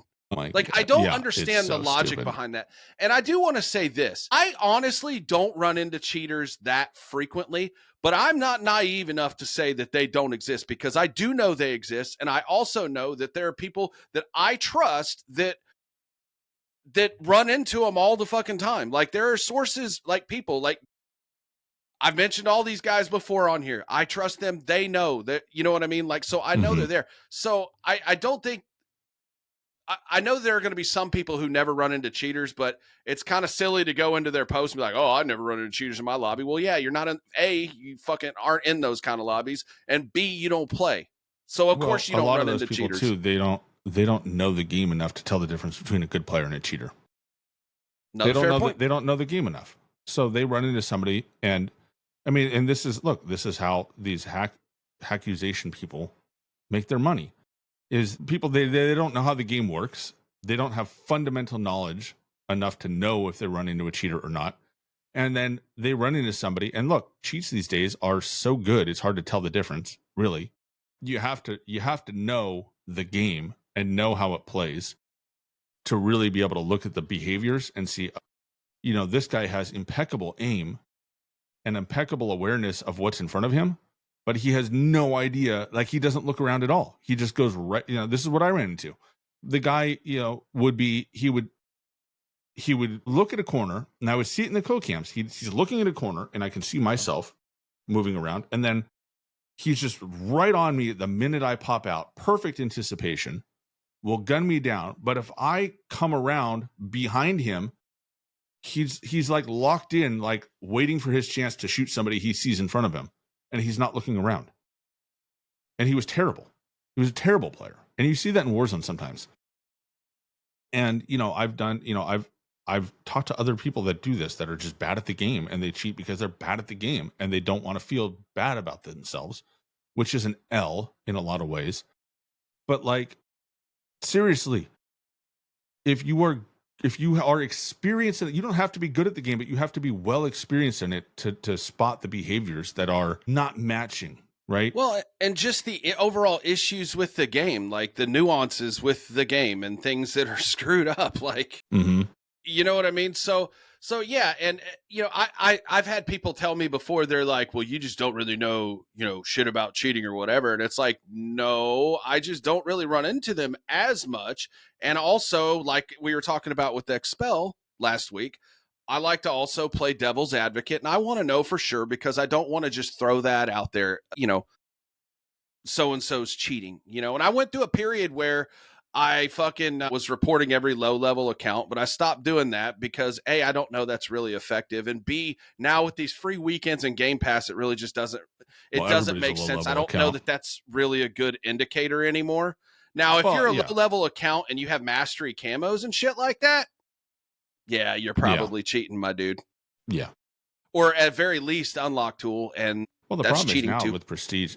So here's the problem with Prestige, right? Is like, what is a low-level account? Well, we're hitting the point where people are like not prestiging. And so, it's like you're a level 55, Prestige 0. I have no way of, and you've got mastery camos. I have no way of knowing if you just are unwilling to prestige because, you lack the confidence to start over, or you just bought the account, Well, and when I'm talking about low-level accounts, I'm talking like 15, 25, where it's like the actual fucking icons that you get for each of those ranks, like when you just start. But again, and there's a couple of those that were in that lobby that I told you about where my team was all fucked up and I played against people who know what they're doing. I mean, so like those level, that are just demons or whatever. But at the same time, with the free weekends, that who knows? kind of thing. I wonder, though, let me ask you this. So I know we're probably going to go a little long today, and it is what it is. How much impact do you think these free weekends have on helping these cheat providers have the ability to age accounts and giving them access to more accounts to age? Warzone's still free. That's true, but it doesn't matter. Because you can just go into boot camp and just age an account in boot camp. Is the XP rate the same over there? Like I've never been in there, so I don't know. It's lower, but is it? If you're AFK scripting anyways, who cares? Fair enough. So it's one of those things of like, the free weekends I don't think change anything. I think if anything, the free weekends bring about a couple of times where you get to actually feast on noobs because they're actual noobs and they get shoveled. The matchmaking is lower in some ways. So yeah, it isn't the thing, right? Like the free weekends aren't gonna affect that at all. I don't think. Fair enough. It's just something I was thinking about. Because I've noticed it's a free weekend right now, isn't it? Or was that last weekend? It ends tomorrow. It ended yesterday. Tomorrow. Yeah, and yesterday. It's so funny you mentioned the matchmaking and being able to feast. I am at a point right now where even Warzone is good. Mhm. And I'm scared to fucking death of what's going to happen when they flip the switch, because I know it's going to happen. The other fucking shoe is going to drop, and then it's going to turn into a goddamn shit show. Now, if they haven't done that by Valentine's Day and it still stays the same, then I think it's going to be a pretty good year. Yeah, It's we'll been see. great, I dude. mean, Being able to play with people that are, 3 and 4 elim rates, it's fucking nice. And not getting shit on every single match. yeah, I mean, it would be nice to play the game. I agree. Yeah, it'd be nice. You know what, dude? Let me apologize to you. I shouldn't be talking about all of my Warzone playtime when you don't get to play. That Yeah, is I know. very insensitive of me. I'll have to figure out something else for us to talk about on this podcast until you can We play. can talk about Apex and their matchmaking blog. That was Speaking interesting. of matchmaking, You it's read it, interesting. right? Because I sent it to you. Yeah, I read it. It's okay. So the thing that stood out to me, one of the things was, well, first of all, they said they don't go off your KD like that. So that was interesting. And the other thing is, though, is that if you squatted up, they increased your skill rating. So to me, what that says is you're more or less punished for playing with your friends. Well, yes and no, but you're also, I mean, you are punished if your friends are significantly better than you, but at the same time, they're not milking you for butter lobbies. But yeah, I mean, it's like if you're going to matchmake based on skill, it's kind of like how you want it, right? Because otherwise, what's the point? Like, especially like ranked, right? Like, you shouldn't be jumping in with a worse player and getting burger lobbies. Yeah. Well, that's why it goes off of the top rank in ranked play. So you could play with anybody. Mm-hmm. Which I don't know, man. I don't know how I feel about that, really. But they also tried to offset that. I know we're trying to talk Apex, but they're also trying to offset that by giving you more points depending on the skill of the person that you kill. I haven't really run into that quite yet. Yeah, for ranked Warzone, I haven't really noticed that quite yet. But anyway, so I mean, those were kind of my thoughts on. I know I made like 3 posts of things that kind of stood out to me on that matchmaking blog from Apex. What did you think overall? Like, when you look at that system, what do you think about it? I think it's interesting when they talk. There's I grabbed one of the phrases one of the paragraphs that they talked about kind of at a top level, how they value it. And I think Warzone works very similar to this. They said it's a simple system that works effectively and captures what we think are the most important measures of skill in BR fighting, surviving, and high placement. And I think to some degree, that's how Warzone looks at it, which is different than what they've told us about their multiplayer matchmaking, right? Like they've been very multiplayer matchmaking. I think is very different than Warzone matchmaking.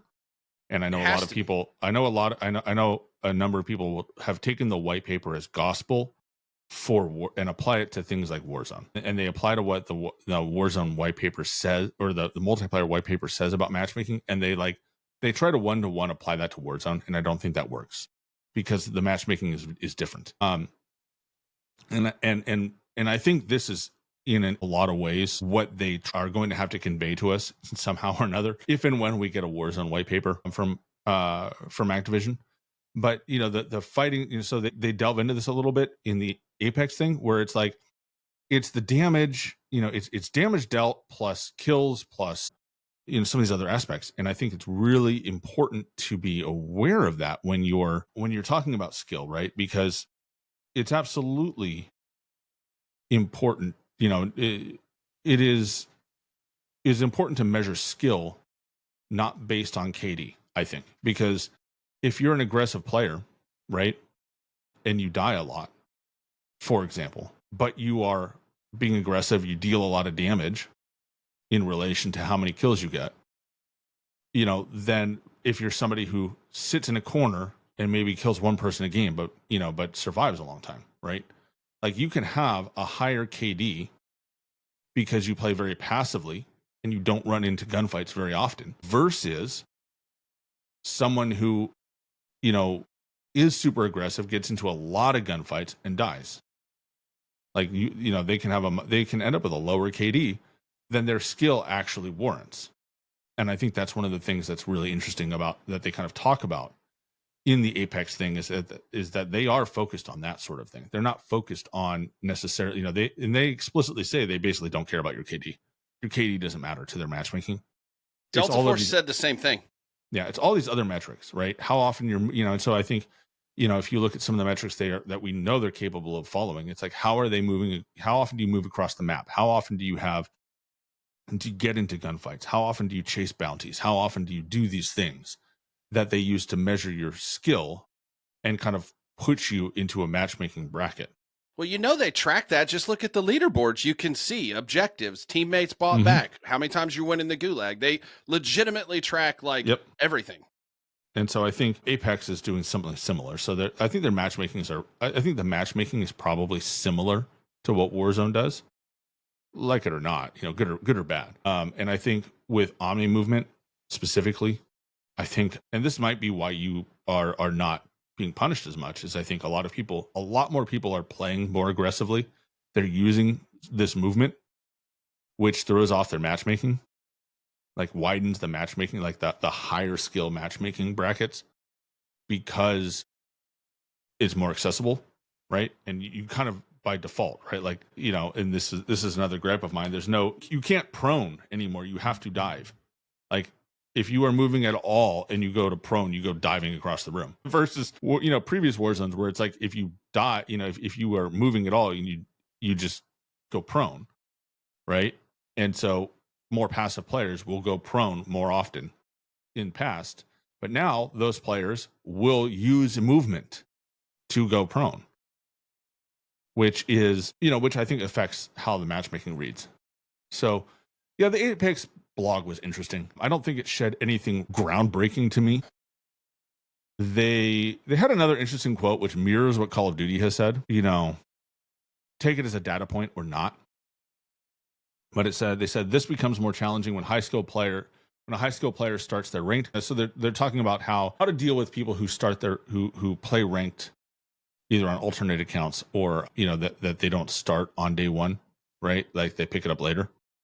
And how so you can get high skill players in low level lobbies, but their character is low level, right? Their count is low level or low rank. So they said this becomes challenging when a high skill player starts their ranked journey at an RP of 1, and they're matching mostly with other players that have a very low RP value. This player will quickly stomp their way to higher ranks and make the experience less enjoyable for those getting stomped. It also gives the perception that the matchmaking is totally broken and lowers those players' trust in Apex and their desire to keep playing. And then they talked about, too, the experience.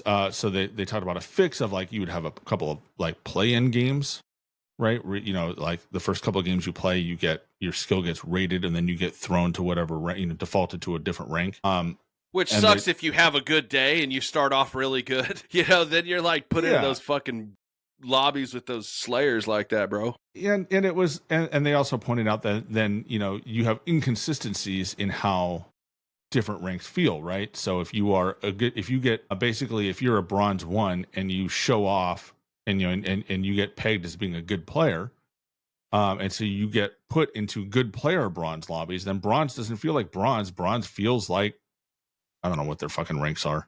No, it's the same minus the crimson and iridescent, but yeah. Whatever. So you get, your bronze lobbies are demons, and somebody else's, Tim from accounting's bronze lobbies are, bronze, right? And so you can't, it's doing too much in a lot of ways, right? So I don't know.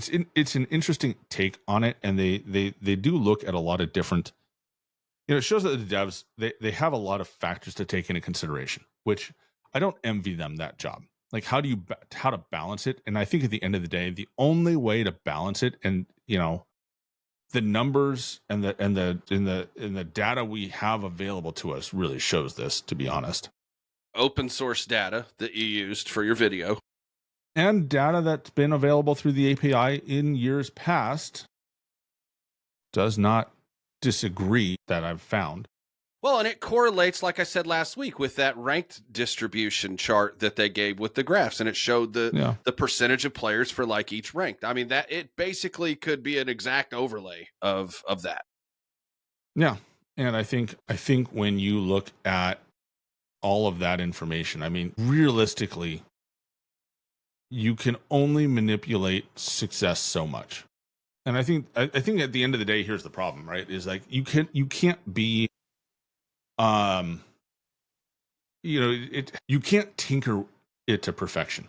There at the end of the day, you're screwing somebody, and I think there's going to have to be a pendulum swing back where they loosen this, because it just isn't working. Well, however it is right now, if this is the way it continues to be, then I won't really have a whole lot to complain about matchmaking wise, personally. And I know that's likely a selfish view of it, which I'm sorry, but I don't fucking play games to make sure that you have a good experience. I don't give a fuck about your experience, bro. I don't care. And nobody else does either. Well, Fortnite dropped 14 million players in 7 days, which was crazy.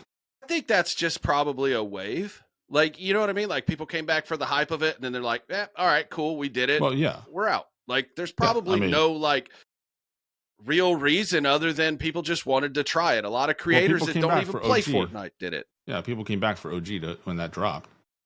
And then they ran into the problem of, so Fortnite's trying to solve their skill problems with bots. And it's an interesting dynamic, right? Of like, if you don't have enough players to fill your skill bracket, fill it with bots. For pubs. Outside of the competitive Fortnite, I don't know how negative that is for the average player. Well, okay, so I did see a tweet, and I can't remember who it was from, but they said there were as many as 88 bots in a lobby, crazy, and 12 real players. Yeah, 88 out of 100. That's excessive. I wouldn't. That's not something that I would be cool with. Like, say, like if Warzone did that, like I don't want to play against bots, dude. When it comes to like the matchmaking and I think you're onto something about filling it with bots when, at a certain threshold, just to make sure the lobby can run. But it doesn't need to be excessive. But also too, by doing that, you're allowing people to just play the game and not get, fucked over by an algorithm all the time. I think boot camp, as I've mentioned, is the only mode that runs for me at like less than 5% packet loss. Mm-hmm. That doesn't have SBMM as far as I can tell. I run into some very highly skilled players on that mode, and I've run into some bots that make the bots look good. Sometimes in the same match. Dude, and solos are the same way. Yeah, and it's super interesting to play because you never know what you're going to, like, I never know what I'm going to run into. Like, I'll run into a player and I'll be like, dude, this guy's a friggin' AI bot, and I'll shit on him. And then I get death comms when those are working. I'm like, what? You were a person? I've told the story before of like, I thought they put an AI bot on my team, right? I had some, only one other person. It was me and one other person. And he was just like, at one point, like, we had loadout money. And the gas started moving, and he just followed the white line, like straight. He didn't deviate. I'm like, oh, Jesus, dude, I've got a fucking bot on my team. And then like, he just goes off, and then I see like he's just off on his own. I'm like, fine, I'm going to go the smart place to go, and you go do whatever the fuck you're going to do, bot. Right. And then he gets into a gunfight, gets a kill, dies. And then I hear, can you buy me back? What the fuck? You are a human being and you are that dog shit? This mode is for you. Not lying. That's what it's designed for. I mean, that's what it's designed for. Like, we've talked about this several times. Like, I legitimately think that they should cap that. Like, once you're at a certain level, like, you should not be allowed to go in there. It's for new people to try to learn the game, right? Like, and then if you want to have another, like, no SBMM mode where Timmy Fuckface can go get his goddamn TikTok clips, YYing kids to death with no SBMM, give them that too. And then in pubs, make it random after a certain point, like you're just not protected. It's just a random lobby. And then you have ranked. Problem solved. It's not that hard. I think these companies are really overcomplicating things, just trying to maximize that ROI and, get for the dollar when they're really doing a lot of damage to their game in a lot of ways. And you know, in the player base, like there's a lot of people that are just even normal people. Like, for instance, do you know who Donovan Mitchell is? He's an NBA player. He actually tweeted. Oh, I saw this. So you saw that. Yeah. Even he's like, dude, I'm not very good. Can you please stop putting me in these kind of lobbies? Like, the problem is everybody you're sucks never is quitting. They're playing Fortnite with their bots. Well, and the thing about the matchmaking is 14 million of them went over there. The thing about the matchmaking is this. You're never put into lobbies below your skill level. It's always way above. It is. I don't have any empirical data, but what I do have is over 2,500 games played last year on Urzikstan, and that's the way it was every time except when I played solos, and then that was a mix. And it's no surprise I actually did better in those modes. Even though, yes, I did have Shep in my lobby once. I've had Rallied in my lobby. I got second place to Spiros. You know, like, these are top players. But you know what? It's not the end of the world. And you want to know how often I ran into those players? Out of all those games, maybe 5 or 6 times. It's not a lot, dude. Yeah, you know, at the end of the day, I think pubs needs to be SBMM free. Like, I think there should be 3 modes to Warzone. Resurgence is its own thing, but probably viable. Probably true in Resurgence as well. But they need to have a casual mode, and they could just call it casual. Like don't put a skill cap on it. Just casual mode. Half bots, like just boot camp. Just make it just do that for the people that, you know, I just want to play with my buds. I just want to drink some beers and have fun, and I don't care. Put those people in a mode. Let them have it. And you know what? Sometimes you'll get creators in there just farming clips. Sometimes you'll get people like me who want to try out a loadout or try something out or test audio or see if shit works, and I don't want to sweat my nuts off to do it. I just want to do what I want to do, and I don't want to be bothered by anybody. And some days I'm just like that. I just want to drop in solo and do what I want to do. And other days I want to have and don't let it count. It doesn't count for shit. Like, the only thing you get is a little bit of weapon and player XP. I think that's in a great spot for what it is. But then take pubs and have pubs be completely random. The only thing that matchmaking should do is try and build balanced teams when you have teams that aren't whole. Like, if you have if you're duo quads and you're taking in players, they should try and match players to your skill level. Maybe do you think that having the ability to turn off squad fill is kind of part of a problem too? Like, in how some of these matches are made? Well, my point is I guess why I'm asking that is like, if you I almost think they should take that away. Like, if you're going to go into quads, you're either going in with your full team or we're filling the team, period, the end. You don't have the ability to go in solo quadding. No, I don't think that's a problem. Because then, again, the number of people... let me back that up. I think they overcompensate a little bit too much on how much easier the lobby will be. But that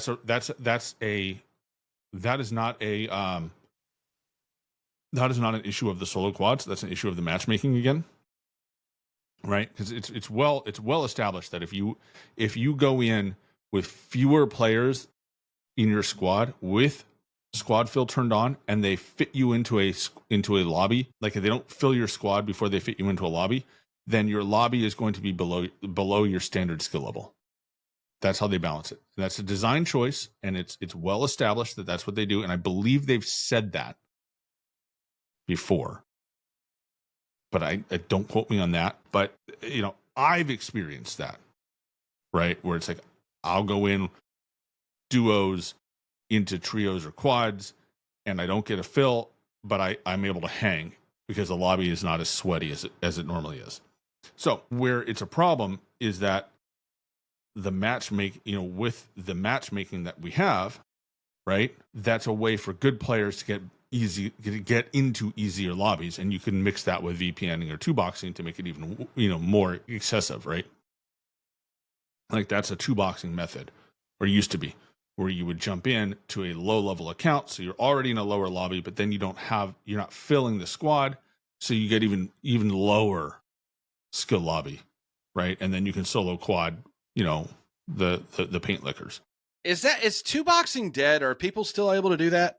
I don't know. I hear it's not as good as it used to be if it's not totally dead. But if you take out skill-based matchmaking from pubs, then there's no advantage to squad filling unless you are just trying to challenge yourself. Like it doesn't negatively, it doesn't give you a positive impact. It doesn't change anything. So then you don't need to worry about it. If you take the matchmaking out and you just have random lobbies, then you don't have to worry about if somebody's trying to cheese their way into better lobbies, because the better lobbies don't exist. It's random. You basically take away their ability to make war, essentially, is what you're doing. You're by doing that, you take away any possibility of two boxing, you take away the VPN stuff. None of that works. Any of the other manipulation that people... None of that matters. Yeah. And if you want that experience, we have a mode for that. Yes. Go have fun. Exactly. Nobody cares. And then ranked is matchmake to death, right? It should be. You are gold, you play gold. You are in diamond, you play diamonds. You're top 250, you wait 20 minutes for a match. All right? Like, it just is. Okay? Yeah, I mean, I don't mind the idea of, like, once you get into diamond, you're going to probably have to run in, because again, that's how Fine. it's but you know what I mean? Like, there's a way to do it. If you're gold or silver, you shouldn't run into diamonds. Not yet. No. And like, it just put, and that's the thing, right? Like, for players that are bad at the game, but they really want that, like, close skill. They don't want a skill gap in the game, like not like a skill differential in the game. Like, they should just play. We should encourage them to play ranked. I agree, because you'll just get hard stuck silver, and They're you'll play bad other anyway. silvers, and you'll all be bad together, and that's okay. Yeah, that's cool. Good. Like that's how it should be. Yeah, and so, we're kind of wrapping up, or we're going to be, but I do want to mention a couple things about ranked. Okay. Right now, there's some shit that's broken that definitely needs to be fixed in ranked. And the reason they do these things is because you want your ranked mode to be competitive. That's what it's supposed to be. The CDL, there's a reason why they GA certain things, because it's cheese. It's not competitive, right? Yeah. The 100-round mag, you've seen me tweet about this. It's got to go in ranked. Ban it in ranked. You want to run it in pubs? Fucking go ahead. But the idea of 3 people on a roof with a no recoil gun that can just beam you from 200-300 meters away on a map that A, doesn't have a lot of vehicles, B, has a ton of open space, and C, the smoke has been nerfed to a point where it's not as useful anymore. It's just not good. It's not competitive. Take it out. And then the other thing that people... Well, hold on. I want to jump in, because what makes it not competitive is that there's no downside to it. Unlike an LMG, right? So like the XMG, right? Which is an LMG. It's slow. It's cumbersome. It's kind of a pain. It has a slow weapon swap. So when you get some, it is slow to rotate. It has slow movement, right? So when you have to transition from a long range fight to a short range fight, if you have to do it in a short time, like someone pushes your building, right? And you have to stop shooting down range, swap weapons, and be ready to fight close range, you either don't have time to do that, and you're going to probably lose to somebody who's running an SMG up close, right? Or you have to disengage long enough to make the swap happen so that you can fight an SMG fight with your SMG, right? Then the 100-round mag is less impactful. Like, the larger magazine is less impactful. But when you have something like the XM4, and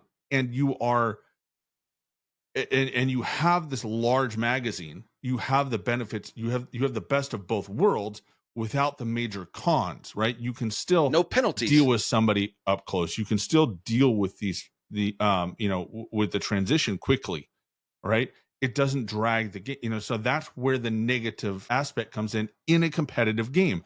where we are doing things like getting rid of one-shot snipers, right? Like if you are in pubs and you're sitting on a rooftop with your XM4 spraying bullets, I can pull out my Barrett and knock you down with one shot, right?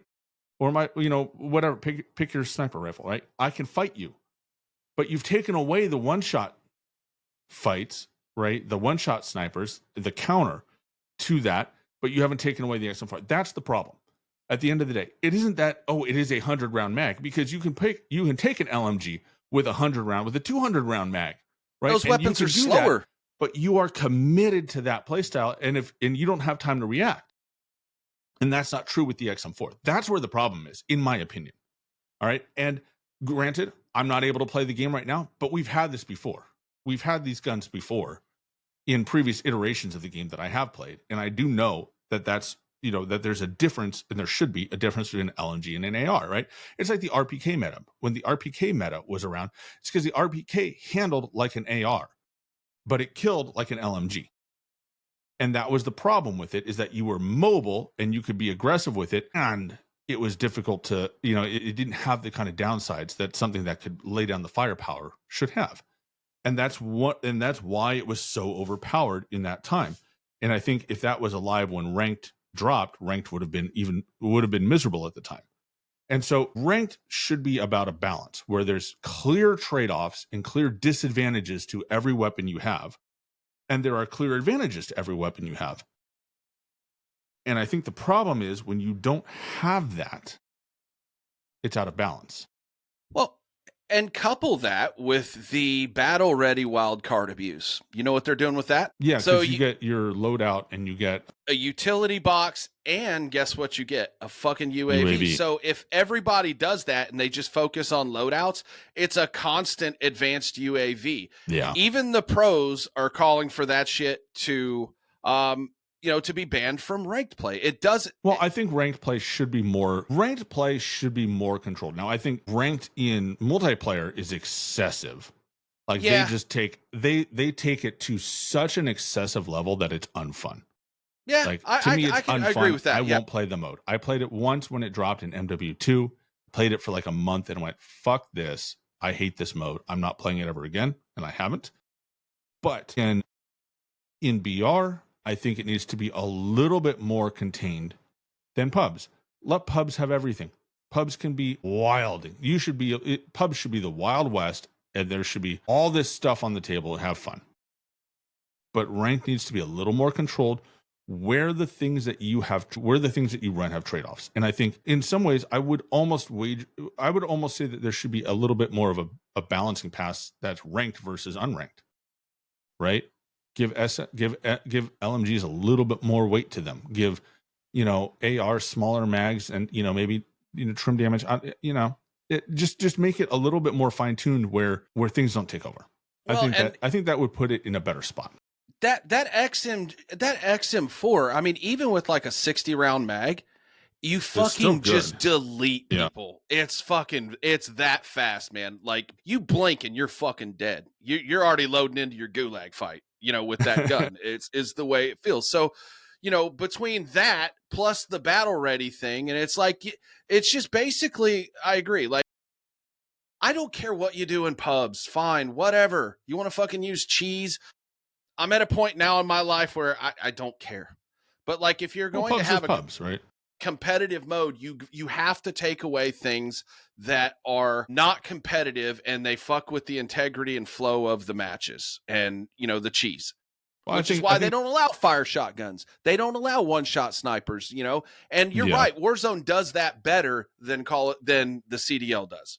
Because there's not a lot of restrictions. Well, it's like live pinging. They just took that away. They took away Tracker last week, and the reason that's cheese is because, like you said, from further away, you shoot with Tracker, you have a live ping, and then you can literally shoot through everything in this thing. So in ranked, that's a bad fucking deal because you couple that with a 100-round no recoil XM4, and it's a fucking problem. You're getting shot from 200 meters away, and you weren't even outside being an idiot. Yeah. Yeah, and so I think I think ranked deserves to be a little more restrictive, and I think you're right on that. For ranked, for pubs, have at it. Like, let's have fun, make pubs fun again. Yeah, I mean, listen, dude, I'm running that 100-round magazine. I tweeted that the other day. I mean, like, because you have to right now, for sure you have to.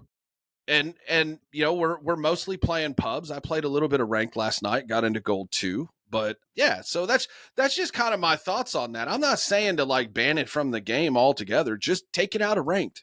That's all you got to do. I will probably have it ranked. I will probably have that gun diamond, and I still won't have it unlocked. So Remember the last time we had an M4 variation of any kind that had a 100-round mag on it? It's never had one. 60. It's maxed at 60. Yeah, like crazy. It's just weird, but and there are some other weapons that maybe you can use or whatever that might be kind of viable, but at the end of the day, if I guarantee you when you look at pick rate, that XM4 is going to be the most picked and used weapon and probably have the most kills in Warzone pubs or ranked. Yeah. It's probably not even close right now because it doesn't recoil. Like other guns will beat it, but you just don't have to stop shooting. Like that's the problem. And that's kind of the towards the end of Caldera, I mean, I was running the RPD because for this exact reason. It had no recoil and it maneuvered and carried a lot like an AR, but it had 150 rounds, I think. 125 rounds, something like that by default. And so I could just sit there and pound shots at somebody until they died. Like they just had nowhere to go. And it was like, super cheesy, but it worked, especially on Rebirth Island. It worked really well and pissed people off to no avail, which was great. We're at a point where like, even as I'm killing somebody, I kind of feel bad about it. I mean, like seriously, a small part of me actually feels bad because I know in my fucking mind that's cheesy as fuck. Yeah. But I've kind of come full circle on the whole meta thing, dude. I used to just run off meta shit all the time because I refuse to run the meta because I hate that system. But I've just kind of gotten to a point once I started running Al Mazrah rank, like you have to, unfortunately. And I struggle enough at this game as it is sometimes. I don't need to be putting myself at a disadvantage on purpose. That's dumb. Yeah. So anyway, but yeah, no, it's interesting. We're in the Christmas rut, so it'll be the way, what we have today is how it's going to be until probably January 10th. Because, don't forget, they got to get back from break. Everybody's like, oh, January 3rd, like that first Monday, they'll be, no, because they got to get back from break. Then they got to actually work on shit. So it'll be a week. It'll be the second week of January before we see anything substantially changed. They might nerf the XM4 or restrict that mag early. That could be a quick thing, but we won't see much. So it is what it is. I hope that between now and then, I'll finish my camo grind and then I'll try the LTM and see if the servers are better there. Maybe. I think I'm gonna try that today. Yeah, just to see what's up. Otherwise, we're in a weird spot. We're not. Things are interesting right now. You want to tell them about the spot we're going to be in on Friday and what we have going on? Yeah. So we're closing out the year. Friday, we're going to do a hangout. It's going to be we're going to have a guest. We're going to have Warzone dads. So a couple of guys who play Warzone to win, and they their content's a little different than we're used to. And so it's going to be great to have their perspective. We're going to have some conversation. We're going to probably have some beers. Normal guys just like us. Yeah. So it's going to be a great time. We're going to be fully open to chat. So we'll be, fully interactive. So if you bring your questions, bring your comments, and it's going to be a good time. And so we're going to try this mode out, this, concept out. I think it's going to be a good time. So looking forward to that. And then, so that'll be Friday night. I think we're talking about a 5 o'clock. What did we decide on? 6 o'clock your time? Something like that. Yeah, I think it's like 7 my time. So it would be like 5 your time. Yeah, I don't know. We'll announce it this week, but that'll be next Friday. And then that will wrap us for the year. Are we doing Saturday too? Yeah, we'll do an episode on Saturday, I guess. Yeah. So that'll be our last episode of the year, right? Yeah, that'll wrap us for the year. And then we'll have to find a fun way to do that. And then yeah, January we'll be hitting it. We've got some guests lining up for the start of the year. It's going to be a good run. we're going to have, we got a lot planned up for the next thing. And I'm excited to see how this pans out. So join us next, bookmark it Friday, grab your drinks, be ready to hop in and chat. And the next year is going to be gangbusters. So with that, we're gonna bounce. By the time you hear this, Christmas will be right around the corner, or will have already passed. So happy holidays, Merry Christmas, Merry Christmas, guys, and we'll catch you on the next episode. Peace.